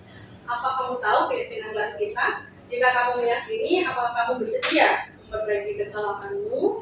Apa rencana kamu untuk memperbaiki masalah ini? Dan apakah kamu yakin dengan solusi yang akan kamu lakukan? Pasti ini akan menjadikan kita sebagai guru yang nantinya pasti akan disenangi oleh anak murid kita. Tapi ya berproses ya semua itu berproses ya maju mundur ya karena itu dulu andanya ya baik membicarakan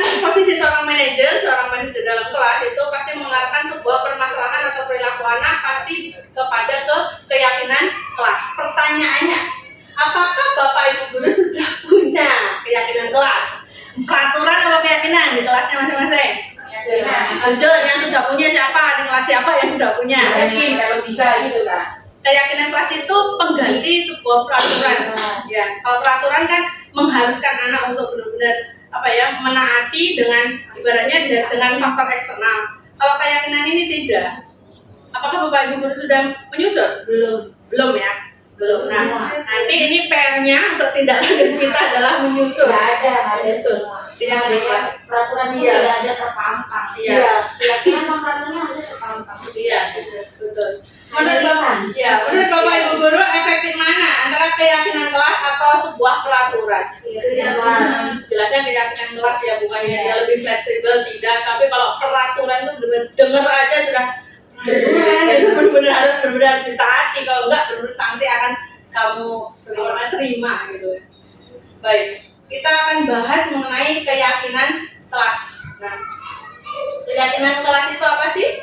Keyakinan kelas itu adalah bertujuan untuk menjadikan seseorang akan lebih bergerak dan bersemangat untuk menjalankan sebuah keyakinan daripada hanya sekedar mengikuti serangkaian peraturan tertulis yang tanpa makna. Dan keyakinan kelas mengarahkan akan tanggung jawab seseorang. Nah, keyakinan kelas ini tidak boleh disusun sendiri ya Bapak Ibu guru, harus disusun bersama-sama dengan ibu guru di kelasnya dan siswanya. Bagaimana cara menyusun keyakinan kelas? Nah, ini caranya.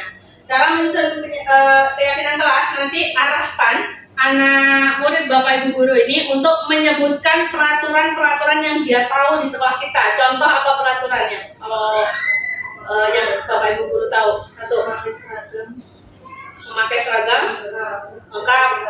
Terus apa lagi? Kalau masuk jam berapa tuh? Masuk jam 7. Jam 15. Terus apa lagi peraturan? Banyak ya peraturan sekolah. Tidak boleh bolos, kan? Harus menaati peraturan yang sudah dipampang nyata ibaratnya sekolah kita. Nah, nanti anak-anak setelah menyebutkan sebuah peraturan itu nanti ibu bisa menggunakan nanti itu not yang warna-warni itu nanti ditempel nanti peraturan apa saja. Nah, dari peraturan-peraturan itu ibu arahkan anak muridnya untuk merubah kalimat-kalimat negatif yang ada dalam peraturan menjadi sebuah kalimat-kalimat positif. Nah, salah satunya kalau ada tulisan datanglah tepat waktu gitu kan, misalkan atau jam 7.15 kamu terlambat. Nah, kayak gitu, itu kalimat positifnya gimana? Ayo ke sekolah. Ayo ke sekolah tepat waktu. Ada lagi? Oke, datanglah lebih awal. Nah, bisa anak soleh-soleha datanglah lebih awal agar mendapatkan yang lebih baik kan. Nah, kalau mengenai peraturan, misal peraturan di kelas itu nggak usah jauh-jauh, di kelas kita misal pada saat ibu menjelaskan anak murid ibu ini ribut. Nah, peraturan yang misalkan kalimatnya kasar kan pasti jangan ribut saat guru menjelaskan kan kayak gitu. Nah, kalau dirubah menjadi kalimat yang positif gimana? Diam itu emas bisa. Ya, dengarkan dulu saat menjelaskan. Apalagi fokus dalam menerima pelajaran kayak gitu ya. Jadi nanti akan mereka menyebutkan peraturan-peraturan yang dia tahu, kemudian diarahkan peraturan itu dirubah menjadi kalimat-kalimat yang positif. Jadi tidak membebani mereka nanti. Kemudian Bapak Ibu tentukan setiap keyakinan kelas itu memiliki nilai-nilai kebajikan. Tadi kan sudah dijelaskan ya nilai-nilai kebajikan. Kalau Bapak Ibu tahu, nilai kebajikan universal yang kita ambil saat ini adalah profil pelajar Pancasila itu. Nah, itu adalah salah satu nilai kebajikan. Nilai kebajikan kan banyak banget. Nah, yang sekarang ini dilakukan oleh sebuah instansi pendidikan, salah satunya SD, khususnya untuk yang kurikulum merdeka adalah profil pelajar Pancasila yang ada 6 itu adalah nilai kebajikan. Nanti masukkan tuh nilai-nilai kebajikan apa yang didapatkan jika melakukan keyakinan kelas yang ada. Kemudian tinjau ulang kembali keyakinan kelas yang sudah disepakati. Nanti ada ini contohnya dengan model T dan model Y, nanti akan saya jelaskan. Kemudian yang terakhir penandatanganan keyakinan kelas yang sudah selesai dibuat dan kemudian ditempel di kelas masing-masing. Kemudian pendalaman keyakinan kelas. Nah ini yang saya ceritakan tadi, membuat dengan model T dan model Y setelahnya. Model T itu yang seperti apa? Nih contoh, kalau nilai bajingan hormat itu yang seperti apa? Datang tepat waktu, tampak seperti datang tepat waktu, tidak tampak seperti sering hadir terlambat, menyapa teman dan guru setiap hari, tidak tampak seperti takjub kepada teman dan guru. Jadi ini nilai yang negatif, ini yang positif. Kemudian kalau model Y, modelnya seperti ini. Nah, terdengar, terlihat, model Y yang Bapak Ibu yang bisa dipakai. Jadi dalam kelas itu harus bagaimana? Dalam kata terdengar ini berarti berkaitan dengan indera pendengaran ya. Jadi kalau di kelas harus bagaimana, kalimat-kalimat yang harus diucapkan. Kalau terlihat berarti apa perilaku yang bisa kita lihat dari anak didik kita begitu. Nah ini saya sudah memiliki contoh. Ini salah satu tabel T ya, tapi dengan pertanyaan guru tugasnya apa dan guru tugasnya bukan. Jadi anak-anak tahu ini yang positif yang dia inginkan, di sini yang negatif. Ini pelajar juga kayak gitu atau murid. Murid tugasnya apa, positifnya di sini, dan murid itu harusnya tidak seperti atau harusnya buat yang tidak nggak boleh yang kayak gini gitu. Jadi dari tabel T ini nanti ibu akan tahu Bapak Ibu guru. Oh ternyata anak murid kita itu menginginkan seorang guru yang seperti apa. Ini contoh Sahriri ya. Sahriri itu menginginkan guru itu menasihati murid dan mengajar muridnya. Dia tidak ingin kalau gurunya memukul, mencaci maki. Ini tidak saya arahkan untuk membuat kalimat-kalimat seperti itu loh. Saya hanya memberikan sebuah tabel, saya tulis judulnya, tolong ditulis apa yang kamu lihat dan kamu inginkan. Nah, ternyata dia seperti itu menuliskannya. Ini kalau Arul, guru itu tugasnya memberi ilmu untuk murid, memberi tugas untuk murid. Guru tugasnya bukan menghukum murid marah-marah dengan murid. Ada salah satu anak murid saya yang menuliskan guru itu tidak bermain HP di kelas. Itu ada yang menuliskan. Jadi situ kan kita tahu ya, oh lah ternyata anak murid kita itu benar-benar punya yang memperhatikan kita gitu loh. Yang sampai kok bisa ya dia berpikiran sejauh itu. Kita kan model. Iya, makanya kita harus artisnya Tadi aja ya. WA besar. Coba Bapak Ibu tuliskan ini. Nanti buahannya apa ya? Terkesan, terkesima gitu loh. Ya Allah. Ya sama ini kan. Bapak Ibu kalau lihat kan anaknya pendiam banget ya. Tapi dia mampu. Ini anak-anak yang saya tampilkan di sini adalah anak yang paling pendiam di kelas. Arul belum tentu ngomong dalam satu hari. Saya ini juga kalau nggak dipanggil dari ngomong sekali, tapi dia bisa menuliskan apa yang dia inginkan.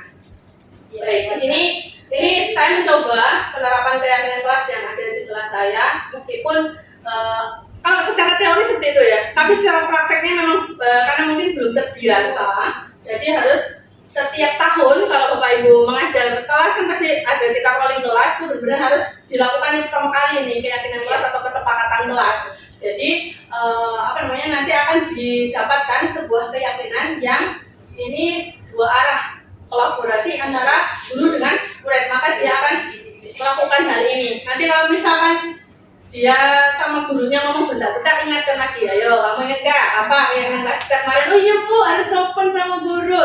Jadi dia gitu, paling nggak bisa ditekan lah, bisa ditekan bagaimana sikap-sikap dari mereka. Kemudian dia misalkan nggak mengerjakan PR, ayo keyakinan kelas yang berapa kamu apa yang kamu langgar, ya bu aku nggak bertanggung jawab. Jadi tidak mengarah ke peraturan kan akhirnya kan. Jadi dari kesepakatan atau keyakinan kelas. Baik, selanjutnya bagaimana jika keyakinan kelas sudah dibentuk akan tetapi masih ada siswa yang membuat masalah? Ini kan pasti tuh, kita kan yakin nih, yakin nih ditempel, besok pasti nggak begini, pasti nggak ribet ya. Ternyata keyakinan kelasnya sudah disusun dengan rapi dan ditempel, masih ada siswa kita yang membuat masalah. Kira-kira bagaimana ya? Nah, jika hal itu terjadi, maka Bapak Ibu guru harus mengambil langkah, yaitu dengan menentukan atau menyelesaikan dengan teknik segitiga restitusi. Ini yang Bapak Ibu menjadikan penasaran dari awal tadi ya, apa itu segitiga restitusi? Segitiga restitusi. Apa sih segitiga restitusi itu? Sebenarnya sudah sering kita lakukan, sering betul. Cuman Bapak Ibu guru nggak ngeh itu loh segitiga restitusi. Segitiga restitusi itu adalah sebuah proses dialog yang dilakukan guru atau orang tua agar dapat menempatkan murid pada posisi mandiri dan bertanggung jawab. Di mana dalam segitiga restitusi ini terdapat langkah-langkah penyelesaian masalah. Jadi pada saat menyelesaikan masalah, kita nggak boleh langsung just anak kalau ini salah itu. Jadi ada langkah-langkahnya. Sama dengan kita kalau bikin kopi kan Bu, ambil gelas dulu, tuangkan kopi. Jadi benar-benar urut. Baru tahu ya kan, padahal hari-hari dilakukan ini. Cuman ternyata ada urutannya. Segitiga restitusi bentuknya segini. Yang pertama, ini langkah pertama. Jika anak melakukan sebuah kesalahan, maka Bapak Ibu guru tugasnya menstabilkan dulu. Dia distabilkan dulu. Kalau dia benar-benar salah, ya. Tapi Bapak Ibu guru tidak boleh menjadikan anak murid ini jadi malah bersalah banget, nanti malah ke posisi kontrol yang kedua tadi, ya kan? Gimana caranya menstabilkan identitas? Nanti akan saya jelaskan. Kemudian yang kedua, setelah dia stabil, tahu akan kesalahan yang dia perbuat, maka kita naikkan ke validasi tindakan yang salah. Jadi tindakan salah itu apa akibatnya, terus kenapa kamu melakukan itu. Kemudian yang ketiga, setelah dia stabil, sudah divalidasi tindakan yang salah, kemudian yang ketiga adalah menanyakan keyakinan kelas. Nah ini tadi, kalau Bapak Ibu guru nggak punya keyakinan kelas, kita belum bisa ngarah ke sini. Itu tugasnya membuat keyakinan kelas terlebih dahulu. Baik, dari segitiga restitusi kita jadi memahami bahwa dalam menyelesaikan sebuah permasalahan ternyata ada tahap-tahap yang harus kita lakukan, mulai dari menstabilkan identitas, validasi tindakan yang salah, menanyakan keyakinan. Dari alur pertanyaan yang diajukan mengarahkan pada murid menjadi lebih kuat secara pribadi, usai menyelesaikan permasalahan itu dan mengarahkan murid membuka wawasan serta meningkatkan rasa percaya diri mereka agar lebih mandiri dan merdeka. Baik, gimana caranya menstabilkan identitas? Nih, bagian dasar dari segitiga restitusi ini bertujuan untuk mengubah identitas dari anak yang gagal, kan punya salah itu pasti apa ya? Gimana ini mencapai kegagalan ya? Untuk menjadi seorang yang sukses. Bayangkan udah salah kok malah diarahkan ke sukses, kan gimana lah caranya itu? Ya? Nah, pertanyaan-pertanyaan ini yang Bapak Ibu gunakan untuk menstabilkan sebuah kesalahan dari anak murid. Nah, ini ada rumusnya Bu ternyata. Jadi segitiga restitusi itu semacam rumus matematika ya. Jadi ada rumus-rumusnya. Pertanyaan-pertanyaan apa yang harus dipakai untuk menstabilkan identitas anak tersebut. 1. Berbuat salah itu tidak apa-apa, nah. Kita tidak bisa. Ya. Semua itu juga pernah melakukan salah. Tidak ada manusia yang sempurna. Ibu juga pernah melakukan kesalahan itu. Misalnya ibu dulu juga pernah mencontek, misalnya ibu dulu juga pernah terlambat. Tapi Bapak Ibu guru tidak tertarik mencari siapa yang salah dalam kondisi ini. Nah, kita akan mencari solusinya bersama. Kamu berhak memiliki pemikiran seperti itu. Kamu berhak, kamu memiliki kesalahan seperti itu. Seperti itu cara menstabilkan identitas. Jadi jangan arahkan dia menjadi bersalah banget, tapi samakan gitu, stabilkan antara ternyata semua orang tuh bisa ya seperti itu. Nah, pertanyaan ini boleh nanti Bapak Ibu catat atau poin-poinnya nanti kalau mau saya berikan. Kalau perlu dicatat, jadi sudah pada di depan kita pertanyaannya. Tapi ternyata efektif ya. Karena kami sudah melakukan ini ya, kemarin saya nyoba Coffee Bee, kakaknya Mustafa sama Pak ya. Itu karena saya suka main di kelas ya. Ternyata dengan pertanyaan ini saya jadi tahu kenapa kok kamu main terus di kelas. Apa jawab itu? Seru Bu, bayangkan. Jauh loh itu dari pikiran saya. Dia jawabnya apa? Seru Bu. Kenapa seru? Di sekolah itu seru Bu, kok di rumah nggak seru? Kenapa? Aku kok di rumah digangguin adikku saat main. Jadi kok di sini aku nggak ada yang ganggu. Oh, dia punya pemikiran kayak gitu. Setelah saya terapkan ini tadi segitiga restitusi, kita jadi tahu kan kebutuhan dasar apa yang dia inginkan. Nah, jadi masuk lagi nanti ke kebutuhan dasar manusia. Iya. Jadi dia rasa senangnya itu loh yang nggak dapet, kebebasan untuk bermain. Ya. Oke, validasi tindakan yang salah. Berdasar prinsip setiap perilaku berupaya memenuhi suatu kebutuhan tertentu, guru akan bergeser dari pemikiran stimulus respon menjadi proaktif. Tadi sudah dijelaskan juga mengenai stimulus respon. Mengenali dan mengakui kebutuhan murid ini dapat memperbaiki hubungan dengan murid. Jadi harus dicari dulu apa sih kebutuhan yang harus dia penuhi gitu. Nah, ini pertanyaannya yang harus digunakan untuk mengendalikan memvalidasi tindakan dari anak murid kita jika dia bersalah. Setelah dia stabil, naikkan lagi pertanyaannya. Padahal kamu bisa loh melakukan lebih buruk dari ini. Misal dia ada kejadian si A menendang si B, itu bisa loh dia melakukan lebih dari itu. Mungkin memukul, bahkan mencakar atau apa ya kan.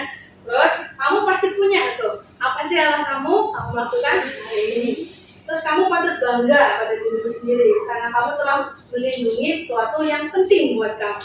Kayak tadi si Doni kan, Doni kenapa lo? Aku Bu, karena aku lapar Bu, bisa kayak gitu. Karena mama aku nggak masakin aku, kan tahu dia punya alasan. Kemudian kamu boleh mempertahankan sikap itu, tapi ada tapinya yang terakhir ya. Tapi kamu harus menambahkan sikap baru yang lebih efektif. Nanti dia akan berpikir itu. Dan pasti terdiam. Saya nyoba bener ini sama Vivi sama Payet. Bapak Ibu tahu tuh Vivi sama Payet kayak mana. Bener-bener diam, mikir. Mikir, pertanyaannya nacak ke dia. Mikir dia, apa ya? Coba dulu, saya nyoba dulu nanti ya. Nah, ini yang terakhir. Kita tanyakan ke keyakinan kelas kita. Nanti Alif Papa menyatakan bahwa, ini ya, tadi kita ulang, bahwa pada dasarnya motivasi yang baik itu yang dari internal. Ketika identitas sukses dan telah mencapai langkah 1 dan tingkah laku yang salah itu divalidasi, maka anak akan siap untuk dihubungkan dengan nilai-nilai yang dia percaya, nilai-nilai kebajikan yang dia yakini, ya kan? Tadi sudah kita naikkan juga ke nilai keyakinan kelas yang di dalamnya ada nilai-nilai kebajikan. Nah, pertanyaannya ini yang harus kita tanyakan ke anak. Apa yang kamu percaya? Apa yang kamu tahu sebagai murid yang ada dalam kelas itu atau sebagai saudara yang dalam kelas itu? Apa yang kamu tahu? Pasti dia akan jawab, kita saling menyayangi, saling ini, saling itu, pasti dia jawab gitu kan. Terus apa kamu tahu nilai-nilai umum yang telah kita sepakati? Apa kamu tahu keyakinan kelas yang kita miliki? Nanti dia pasti nyebut tuh, iya Bu, keyakinan ini, gitu. Apa bayangan yang kamu inginkan saat bayanganmu itu pengen kelas yang bagaimana? Dia kan pasti ngomong. Nah, kemudian arahkan kamu mau jadi orang yang seperti apa? Nah, setelah itu nanti arahkan ke solusi. Dia akan menyebutkan, aku mau jadi yang begini Bu, kayak gitu. Itu kalau si Vivi kemarin, gara-gara kenapa dia main di kelas sepi Bu, nggak ada teman gitu. Sepi gimana, temanku banyaknya itu. Jawabnya, temanku di samping tuh nggak mau aku ajak main Bu. Jadi aku tidur-tiduran aja di pahannya Hina itu, tidur-tiduran, kritikin biar mau diajak main. Jadi ternyata anak itu kesepian, kan? Kok kesepian dan dia jawab. Jadi benar-benar saya cari tahu kenapa kok dia merasa sepi. Karena diem aja Bu, temannya memperhatikan ibu banget. Terus kenapa Pipi nggak perhatikan? Karena aku sudah tahu. Ya itu si Pipi ini kalau saya jelaskan dia suka. Kenapa kamu kok suka jawab seperti itu? Apa jawabnya? Gak sabar Bu. Aku udah tahu. Ibu ngomong apa, pertanyaannya apa, aku sudah tahu. Temanku gak ngerti-ngerti Bu. Jadi dia langsung ceplos dia. Oh gitu. Jadi akhirnya saya arahkan, kamu maunya yang kayak mana untuk mengatasi perilakumu ini? Apa mau begitu terus ya kan? Dia jawab, Bu aku mau lebih sabar. Terus kalau yang main ini gimana? Kamu kan cari teman bermain. Ya main aja sendiri Bu.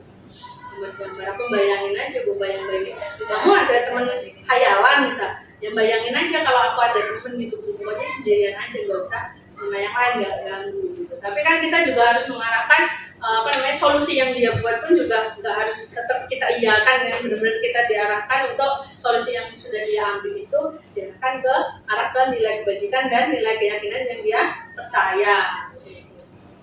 Baik. Nah, ini kalau bentuk sempurnanya segitiga restitusi. Jadi bagian bawah ini cara menstabilkannya seperti ini. pertanyaan-pertanyaannya, kemudian mengarah ke sana, kemudian terakhir di sini. Ya, Bapak Ibu. Inilah yang Bapak Ibu penasaran dari tadi, apa itu segitiga tes diskusi. Dan ini mohon maaf, saya akan meminta Bapak Ibu nanti memecahkan satu permasalahan dengan segitiga ini sebagai laporan tindak lanjut kita, ya. Bisa ya Bapak Ibu ya, ambillah satu murid nanti catat pertanyaan dan apa hasilnya, gitu ya. Kemudian yang terakhir, dapatkah Bapak Ibu guru menyampaikan apa sih kesimpulan yang kita dapatkan dari kegiatan kita dari tadi, jam berapa tadi? Jam 10 ya, setengah 11 sampai sekarang. Minta kesimpulannya. Baik, dari kesimpulan. Ya. Yang saya tangkap dari kesimpulan dari tadi materi yang budaya positif yaitu tentang kontrol diri seorang guru terhadap semua siswa bagaimanapun karakternya yang berbeda-beda di dalam kelas. Oke, mengenai kontrol guru, ada lagi? Agong, minta kesimpulannya. Kesimpulannya ya itu tadi tentang kontrol guru terhadap budaya positif yang ada di sekolah. Kita dapat mengetahui cara-cara terbaik. Ya, kira-kira bermanfaat banget ya materi dari kami ya, CGP ya.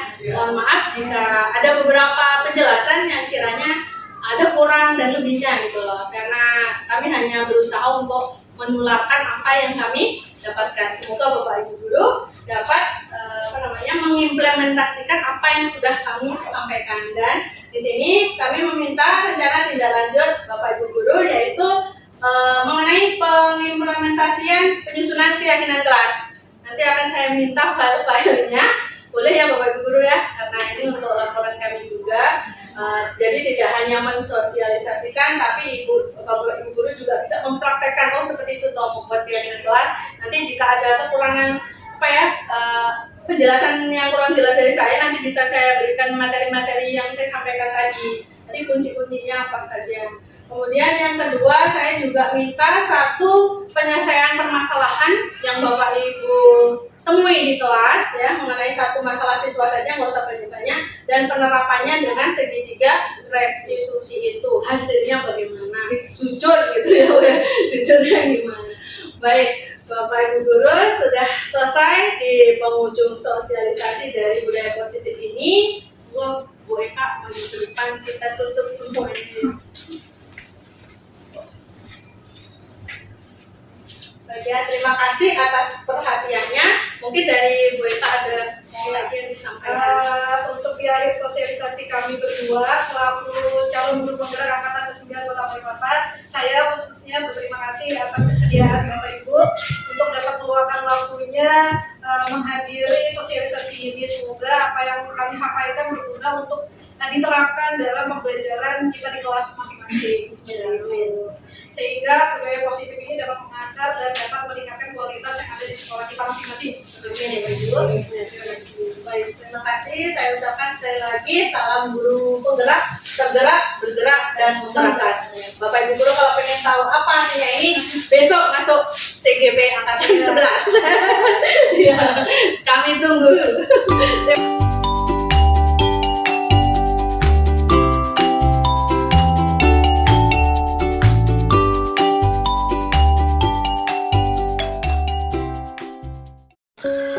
Assalamualaikum warahmatullahi wabarakatuh. Salam kenal teman-teman, nama saya Triwulandani. Saya adalah CGP Angkatan 9 dari Kota Balikpapan. Berikut saya akan memaparkan mengenai implementasi budaya positif yang telah saya lakukan di kelas 6 SDN 023 Balikpapan Utara. Budaya positif yang saya implementasikan di kelas saya yaitu mengenai penyusunan keyakinan kelas.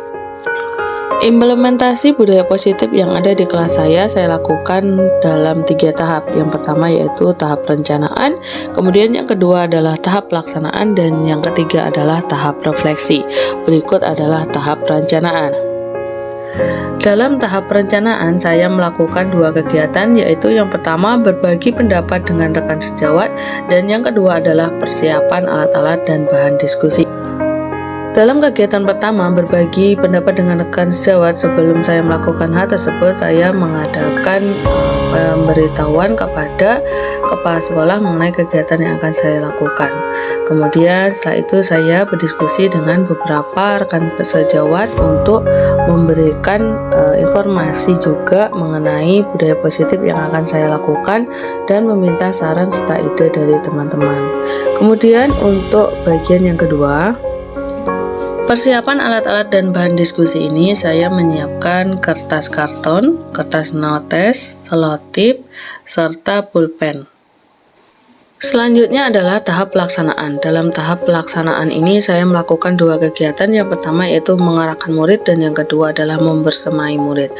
Pada kegiatan mengarahkan murid, saya mengarahkan murid untuk menuliskan apa keinginan mereka dan kemauan mereka dengan menggunakan metode T, guru baiknya dan guru sebaiknya, kemudian murid baiknya dan murid sebaiknya tidak.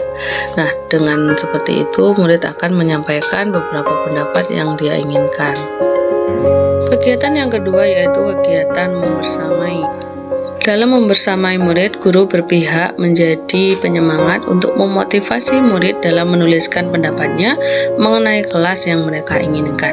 Dan pada posisi ini, guru benar-benar harus meyakinkan mereka karena pada pelaksanaannya kebanyakan murid itu mengalami kebingungan dalam memilih kalimat-kalimat positif untuk merumuskan keyakinan kelas yang mereka inginkan. Dalam kegiatan dokumentasi ini saya melakukan dua kegiatan yaitu penempelan notes dan foto serta video. Untuk penempelan ini yang ditempelkan yaitu keinginan anak-anak dalam menciptakan kelas yang nyaman di kelas 6. Nah, setelah ditempel mereka nanti akan saya arahkan untuk kegiatan perumusan keyakinan kelas. Kemudian foto dan video untuk kegiatan ini juga beberapa saya lakukan agar pendokumentasiannya secara rinci dan mampu dilihat oleh rekan-rekan sejawat lain yang nantinya akan saya berikan atau saya tularkan budaya positif yang telah saya lakukan. Selanjutnya adalah kegiatan refleksi. Pada kegiatan refleksi ini saya merefleksi murid dan juga merefleksi saya sendiri. Yang pertama, refleksi murid, menanyakan pada murid mengenai kegiatan yang sudah berlangsung, apakah mereka merasa senang adanya keyakinan kelas dan apakah mereka nanti akan melakukan dengan lebih bertanggung jawab. Kemudian dari refleksi ini saya mendapatkan beberapa pernyataan dari anak-anak bahwa dalam penyusunan keyakinan kelas itu tidak semudah yang mereka inginkan dan tidak semudah dengan mereka bayangkan, karena mereka harus benar-benar mampu mengarahkan semua temannya untuk satu pemikiran demi tujuan bersama.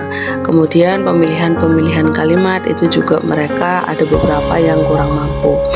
Kemudian untuk refleksi dari saya sendiri, di sini dari kegiatan ini proses pengimplementasian budaya positif yang telah saya lakukan ini, dari situ saya mengetahui bahwa pendapat dan keinginan siswa itu memang benar-benar harus kita pikirkan sebagai seorang guru. Baiknya kita tidak memberikan peraturan yang searah, sehingga dengan adanya diskusi ini menjadikan hubungan atau komunikasi antara guru dengan murid mampu terlaksana dengan maksimal. Berikut adalah implementasi keyakinan kelas yang telah saya susun bersama anak-anak. Dokumentasi ini saya ambil pada saat mereka sedang proses penyusunan keyakinan kelas.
harus mau memisahkan. Iya.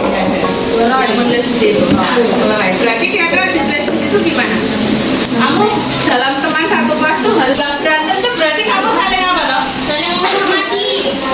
Kamu kan sama aja berantem nggak? Berantem. Berantem.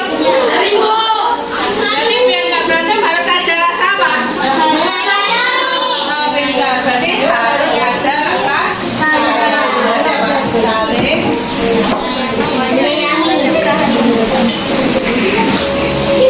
saling menyayangi satu dengan yang lain, ya. Selalu menjaga kebersihan kelas. Oke, sekarang yang keempat. Di sini ada yang memberitahukan kalau mau kemana-mana harus izin sama bu guru. Apa lagi tadi ya? Sopan. Oke, sopan terhadap guru. Selain itu apa lagi? Sopan terhadap guru. Ada lagi yang perlu ditambahkan? Apa lagi? Siapa yang mau menambahkan? Ditambahin. Bantu. Oh, bisa. Saling gotong royong mengajarkan piket kelas. Apa lagi? Names. Apa names? Apa? Ayo.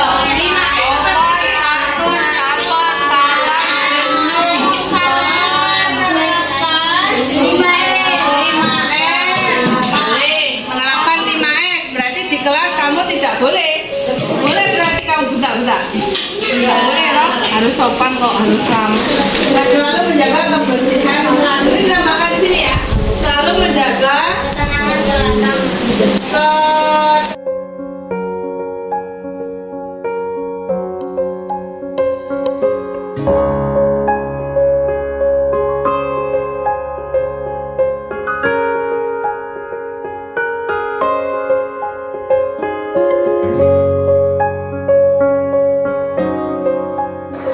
Sekian proses pembuatan keyakinan kelas di SD 023 Balikpapan Utara, tepatnya pada kelas 6. Semoga video ini bermanfaat. Baik, saya akhiri. Wassalamualaikum warahmatullahi wabarakatuh. Salam guru penggerak, tergerak, bergerak, menggerakkan.